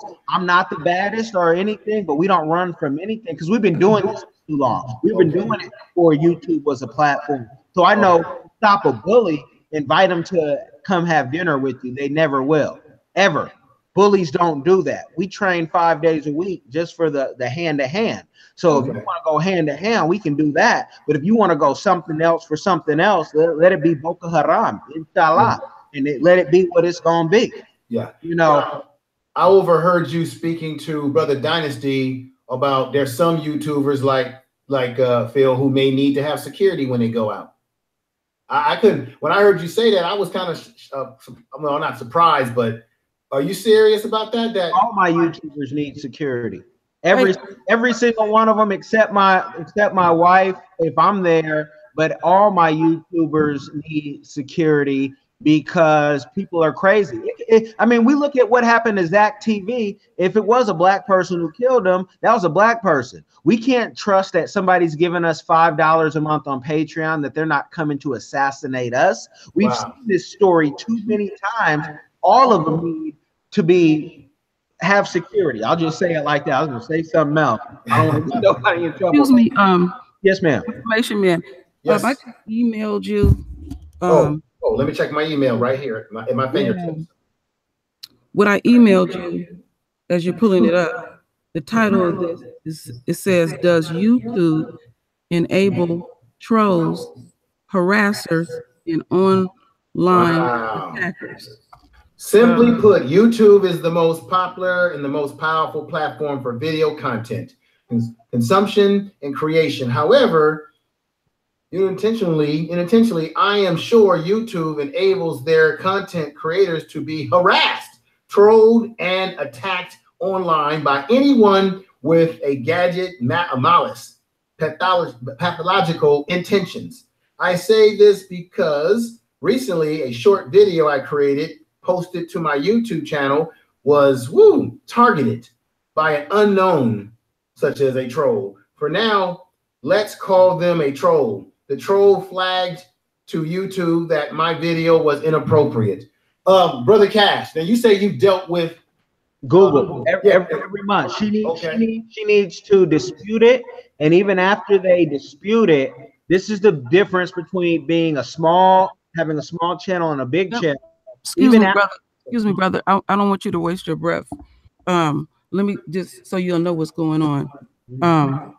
I was hacked twice, and the first person that hacked me is still around, and he hacked me and Cheetah Baby Goddess because he openly asked me to flag Mr. Superboy, and I was still green to YouTube, and I did a video about it. I said I don't do greasy shit behind the scenes. Okay, he took over my channel. I couldn't get back in there, and he was trying to lure Mr. Superboy to hit a link. And I always greet y'all by my king, my queen. He put king. So I had the Radical Home Goddess make an alert. Don't click anything on my channel. Okay, that passed. We go to the next year. My channel got hacked again. Oh, and that first channel I had was called Amethyst. I lost over 400 videos. Because like I said, I was green. Okay, now the next time I get hacked, it was done a little bit different. I was still able to get on, get on my channel and all of that. And one night we was on Sci-Fi's channel, and it was just a bunch of drama. And I got up there to just say something briefly, and I said to Sci-Fi, I said, I'm just going to observe. And she said, no, you got to stay here and all of that. Because by then I had already went out. So I came back. So the next day, it showed two different avatars. It showed mine. And then the other avatar, you hear my voice, but you see a different avatar. So people thought I was out here had a troll channel going to troll people. It was just crazy, crazy, crazy. So what I did was I went to a digital forensic company, and it's better to go to one locally because there's tons of them. Because YouTube is useless. They no help at all. They encourage, I call them the hater, the hackers, and the trolls. So my channel was investigated for 4 months. They had took it down, and they did catch the person that did it, and it happened to be a brother. He can never come back to YouTube. He did have to pay me back the money from the digital forensic company, but I can never mention his name because I got a gag order on me. But it was so detrimental to me. It made me look bad in the community. It looked like I was talking out of two sides of my head. You know, I'm talking righteous, but then I'm gonna go troll you. And I often said this to people. I don't have no hidden channels. I got the True Royal family and True Royal.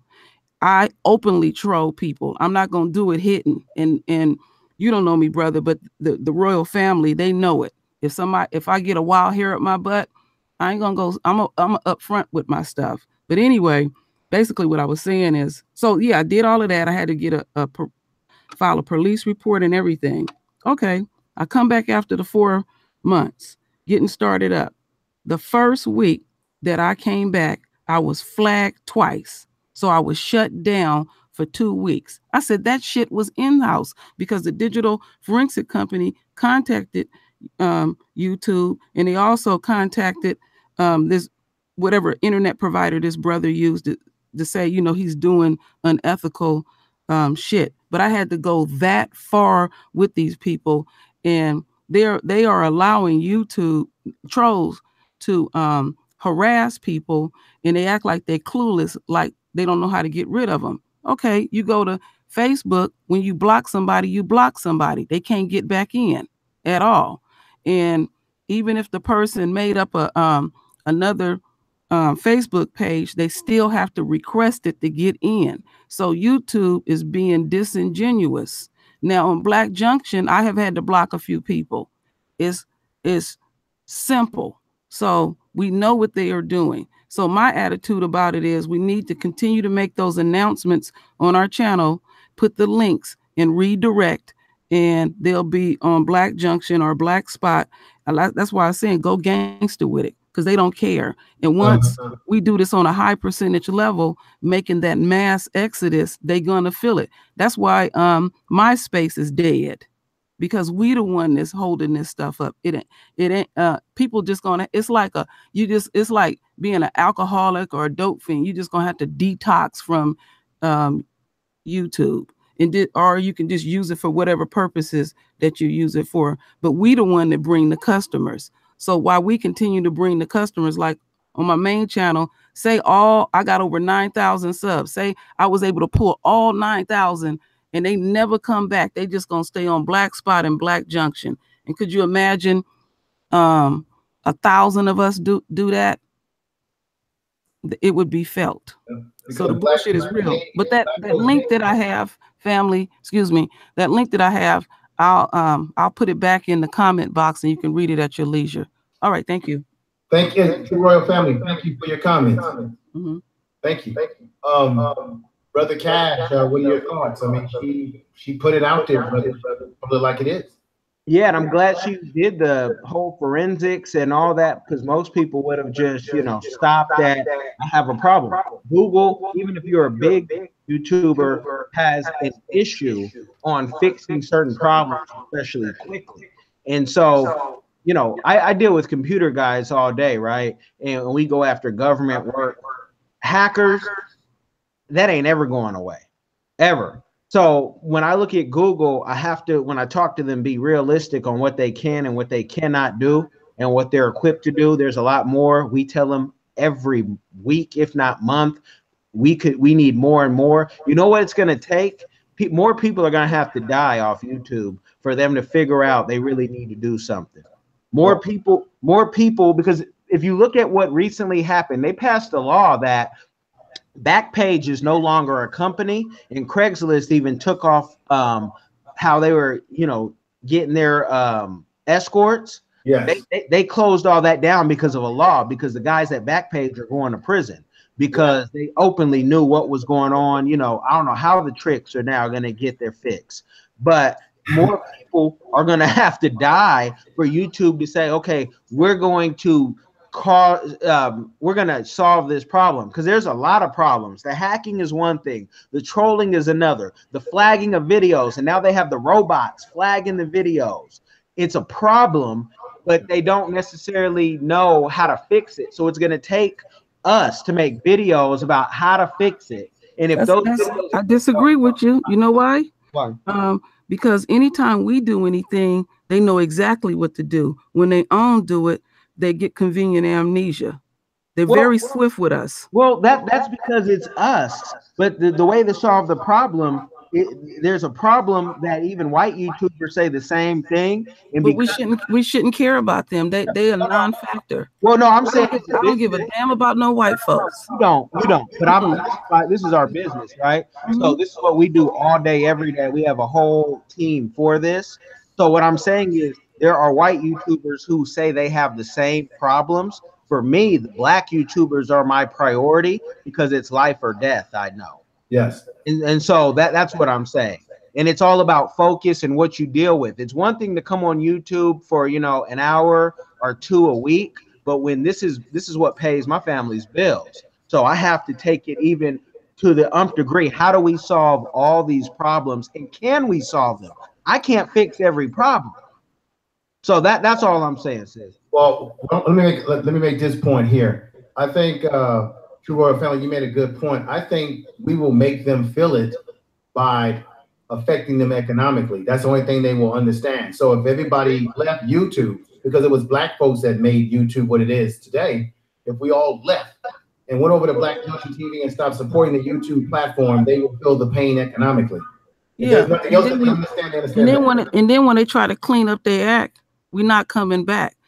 You know what I always say, when we see a crack in the system, and they trying to rectify it, you kill it completely. Because you know, like that fake shit they doing with Starbucks, these brothers, they isolated them and cornered them and everything. And I was sitting there thinking, I said, damn, this is gonna always happen. We need to have a damn near etched in stone a list of demands, how to execute that type of stuff when we happen. We have spokesmen, we have lawyers and all that kind of stuff. Because I've been brainstorming over this for a few years.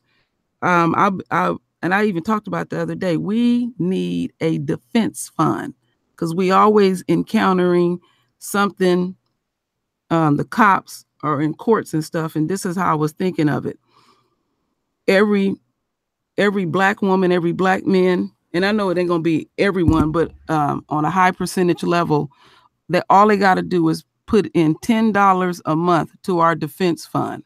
Okay, and in that defense fund, we're gonna get lawyers that look like us, and they will get paid, but they're gonna get paid as low as possible, whatever that however that is set from each state. They fully already know what their purpose is.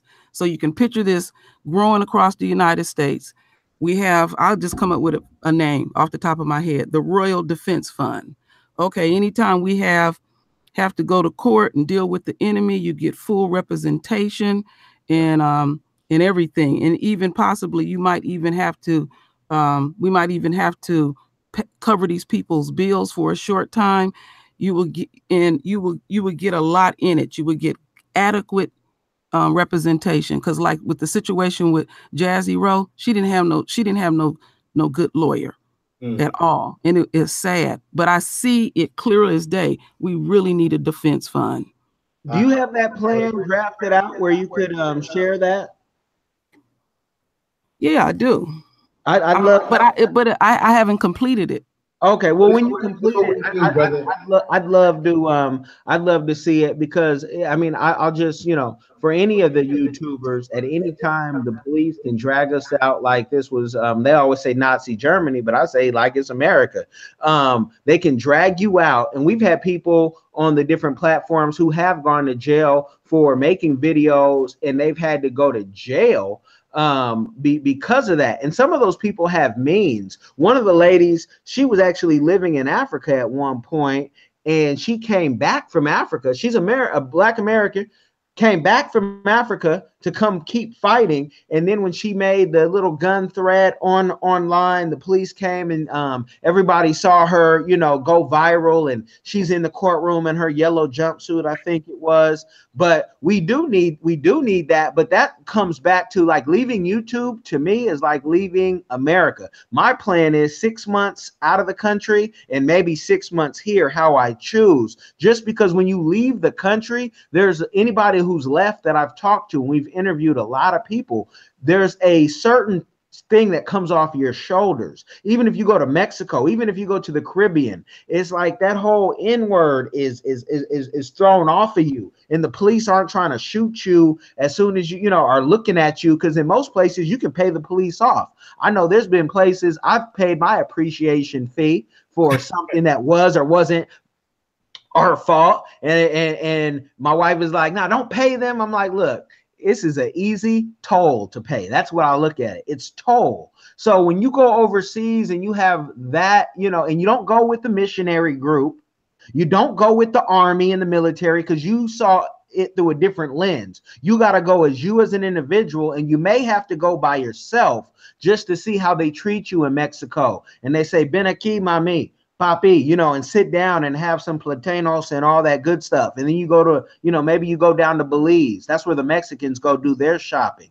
And when people say, "Well, I don't have no money to travel," stop purchasing what they're selling us every second. They're selling us something. I may not have a new shirt. You may see this shirt next week, but I'm gonna have some travel money, because I don't even buy my stuff here if I don't have to, because I don't even want to line into the system. You know, I know where I got this in Europe from a black man, an African, and where he got it is none of my business, but I know who I'm supporting. So we have to get our minds right. And what can we solve today, tomorrow, and beyond? Interesting. Interesting. Brother, I want to respect your time and everything. I know you're a family man. There's so many more things I can ask you, but I think I need to respect your time. And if you can, brother, make contact, well, I know you will make contact with the brothers that you were telling us that created Black Junction TV. Definitely put a word out, because I would like to create a forum where we can bring them on.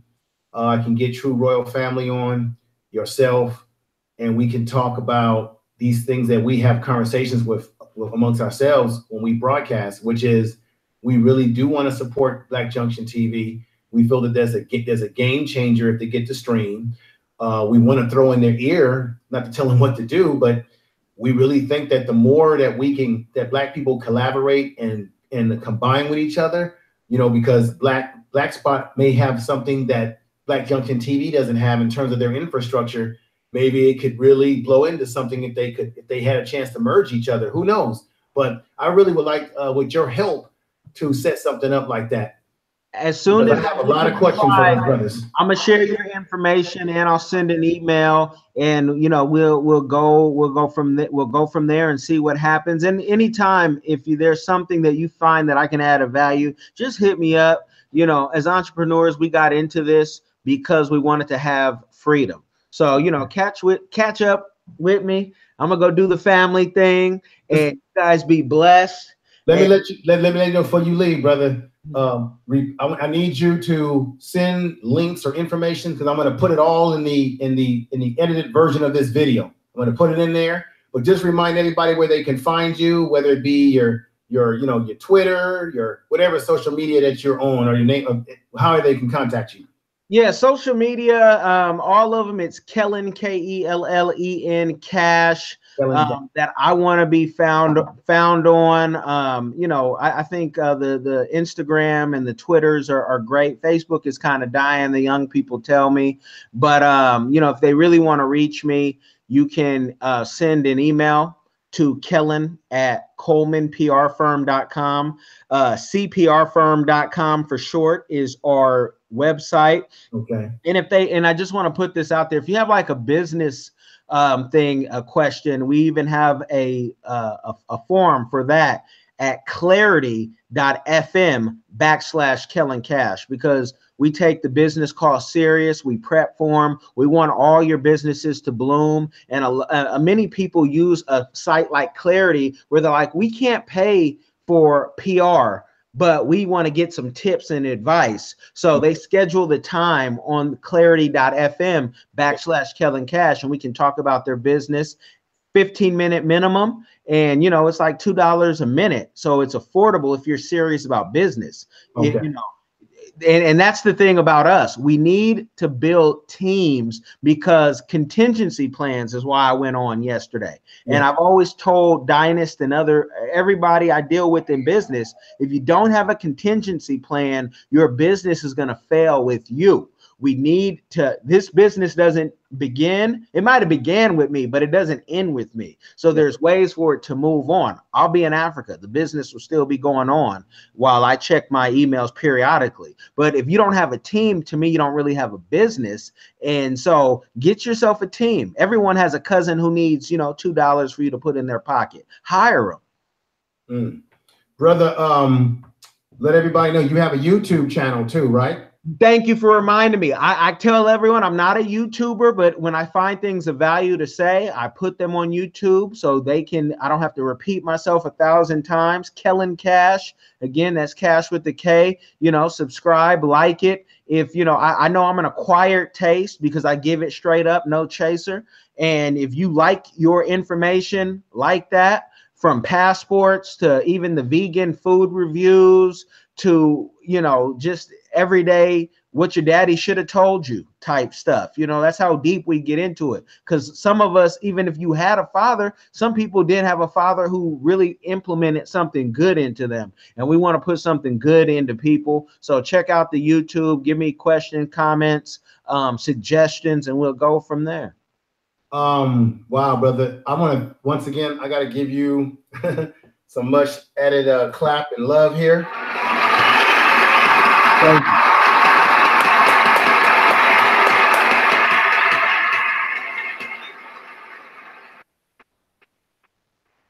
Thank you. And I'm going to catch you next time. We're going to do this again. Oh, yeah, we're going to definitely do this again. Do me a favor, brother. If you can, email me when you have time. I know you have your family coming in there. When you get time, don't forget to email me some of these links to your business, because what I want to do is I'm going to go back into this video. I'm going to put those links in this video, and then I'm going to create, I think I'm going to probably have to go on your YouTube page and figure out a way how to, I'm going to get a picture of you. And I'm going to make a beautiful, all that. I'm going to make it easy for you. And I'm going to make a beautiful thumbnail to this video that you're going to love. Okay? So I'm sending you all that right now. All right, brother. Well, with that said, that's Brother Kellen Kash. Brother Kash was with us. I want to thank him for being with us. I want to thank everybody in the chat room for being with us today. I hope that there was something that the brother said that enlightened you to think about what it is, what's going on in YouTube, what it is in our own personal lives, how we can empower ourselves.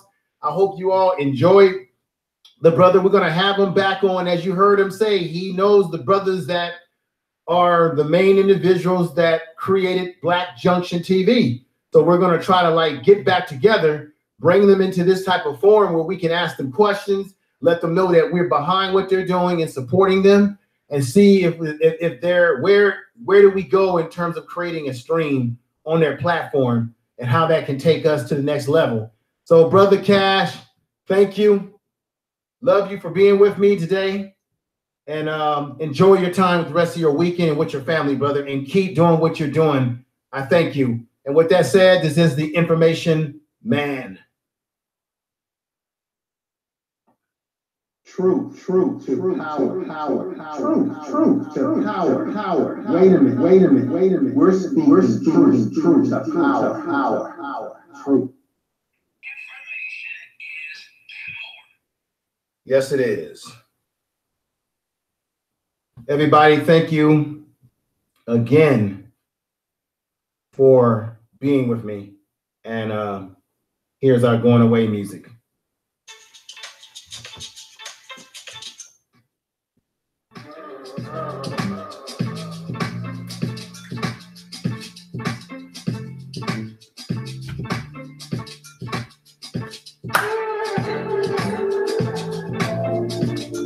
All right, who's in the chat room? Let me give a little bit of love. Everybody in the chat room. We got Ann.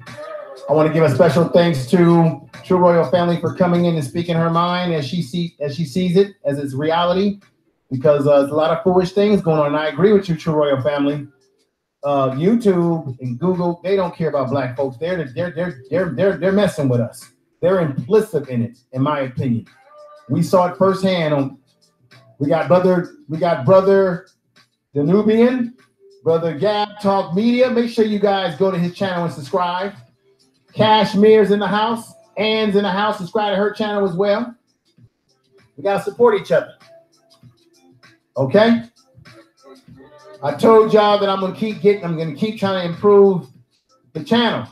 Keep trying to bring brothers like Kash out who have some connections and let us know what's going on. We got King Wage. We got Kim Kirby in there. I'm bad with names, but I'll do my best. Let's see. Who else is in there? We got Car Show. We got Minnie Doll in there. Unsinking One. Thank you. We got the Lioness. I love the Lioness. And I love your style, sister. I actually wanted you to come into the program the other night when I was talking about love and relationships. I put a link in there, but I guess you weren't able to come in there. So, August Dreams, Nicole Ali, I had sent you a link, sister, so you could come in and talk to Brother Cash with us. But it's okay. And then we got over here M. Mitch. Thank you, sister. Everybody out there, make sure you like the video. Hit the likes button. And make sure you share this video through your social media so we can get it out to as many black folks who need to know about this information. And we found out that this Brother Cash, see, it's funny how when you go out and you seek out black people that are doing business, it's funny how it's funny how they may know someone. You'd be surprised who people know. And it just so happened that this brother knows the two brothers that are responsible for creating Black Junction TV. And we're going to get them on this platform and we're going to interview them. And we're going to let them know that we're with them because YouTube is messing with us. You saw how True Royal Family came into the chat room and then she left. And I said, where did she go? And she came back on and said, somehow she got pulled off. There's a reason for that. And we know what that reason is. We know what it is. We know what it is. Truth is truth and lies is lies. And they're messing with us. Thank you all for being here today. That ends my stream. So it's about 3:12 p.m. in the West Coast time, which makes it about what? 6 o'clock in the East Coast, maybe 5 o'clock in the Midwest. So that's the end of my streaming for the weekend. I'm going to sit back, relax, enjoy other people's programs. Whoever has a stream coming on next, who's coming on with a stream next? Who's going to have an after party stream? I'm going to be right there to support you. Nicole, Ali, I hope you get well. Oyapo, if you're listening, get well, brother. Underrated Darkness, if you're out there, thank you. Cap, thank you. Gab Talk Media, thank you, brother. I support you. We got to do a live stream together soon, brother. Woo! Yeah. I think I got to give me a website. Everybody seems to have websites to go along with their YouTube channels and all their stuff. I got to give me a website too. I used to have one. I used to have a Ning site a long time ago. I want to thank everybody. Everybody that's listening in speaker.com, speaker.com, thank you. If you're listening, eventually when you listen on Archer, iTunes, iHeartRadio, Google Play, I want to say thank you for support. And everybody listening to Speaker, thank you. Thank you for supporting. I've got some folks looking at me and been listening out there in the Facebook Live. I'm on Facebook Live right now, streaming, and I want to thank everybody that's listening to the program. I hope you enjoyed it. So that's it for my streaming for the weekend. I'll probably come on next week and do some more programming. I definitely want to get into jobs for people. If you have a felony, if you have family members who have a felony or someone coming out of jail that has a felony, I have a long list of job opportunities for people who have felonies that they can get jobs, not just working in fast food restaurant, but they can actually get work with major companies. I know in California, you have brothers in San Quentin that are learning how to do coding. So when they get out, they can create their own computer business doing coding. So there's some things that are going on that a lot of us are not aware of. Even with brothers that are incarcerated too, they get out and they have ability to employ themselves. So that's very important. So I'm going to talk about that at some point in time, read off a list of different jobs and opportunity out there. Let me see, who else is in the chat room? I know folks are enjoying their weekend, and I think that's a beautiful thing. King Wage, thank you for being with us. Crisis, thank you. It's 6:15 in New York. 6:15 in New York, okay. 3:15 or 3:16 here in California. Beautiful sunny, it's a beautiful day too, by the way. It's been a beautiful day. So everybody, thank you.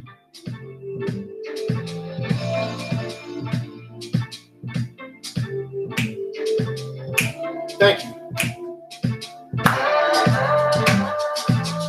Ice too cold. Ice too cold. Once again, I want to thank my guest, Kellen Kash. Brothers in PR, he represents you Black YouTubers. He has some very powerful things to say, to lay on us, and I really appreciate that. Once again, I want to thank him. I want to thank True Royal Family for coming in and dropping her powerful statements. It resonates in my mind. It resonates for all of us because we know that YouTube is messing with us. I can't say that anymore than that's been said.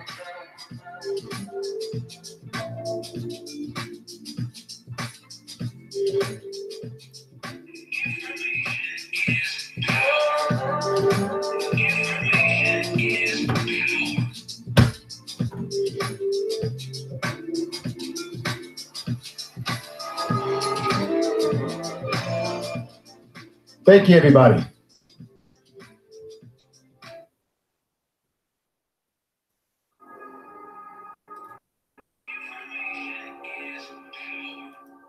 Truth. Truth. Power. Truth. Power.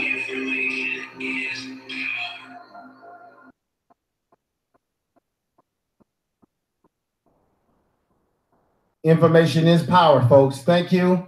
I'll be supporting people, whoever is doing streams today and tonight. I'll be in the chat rooms with all of you.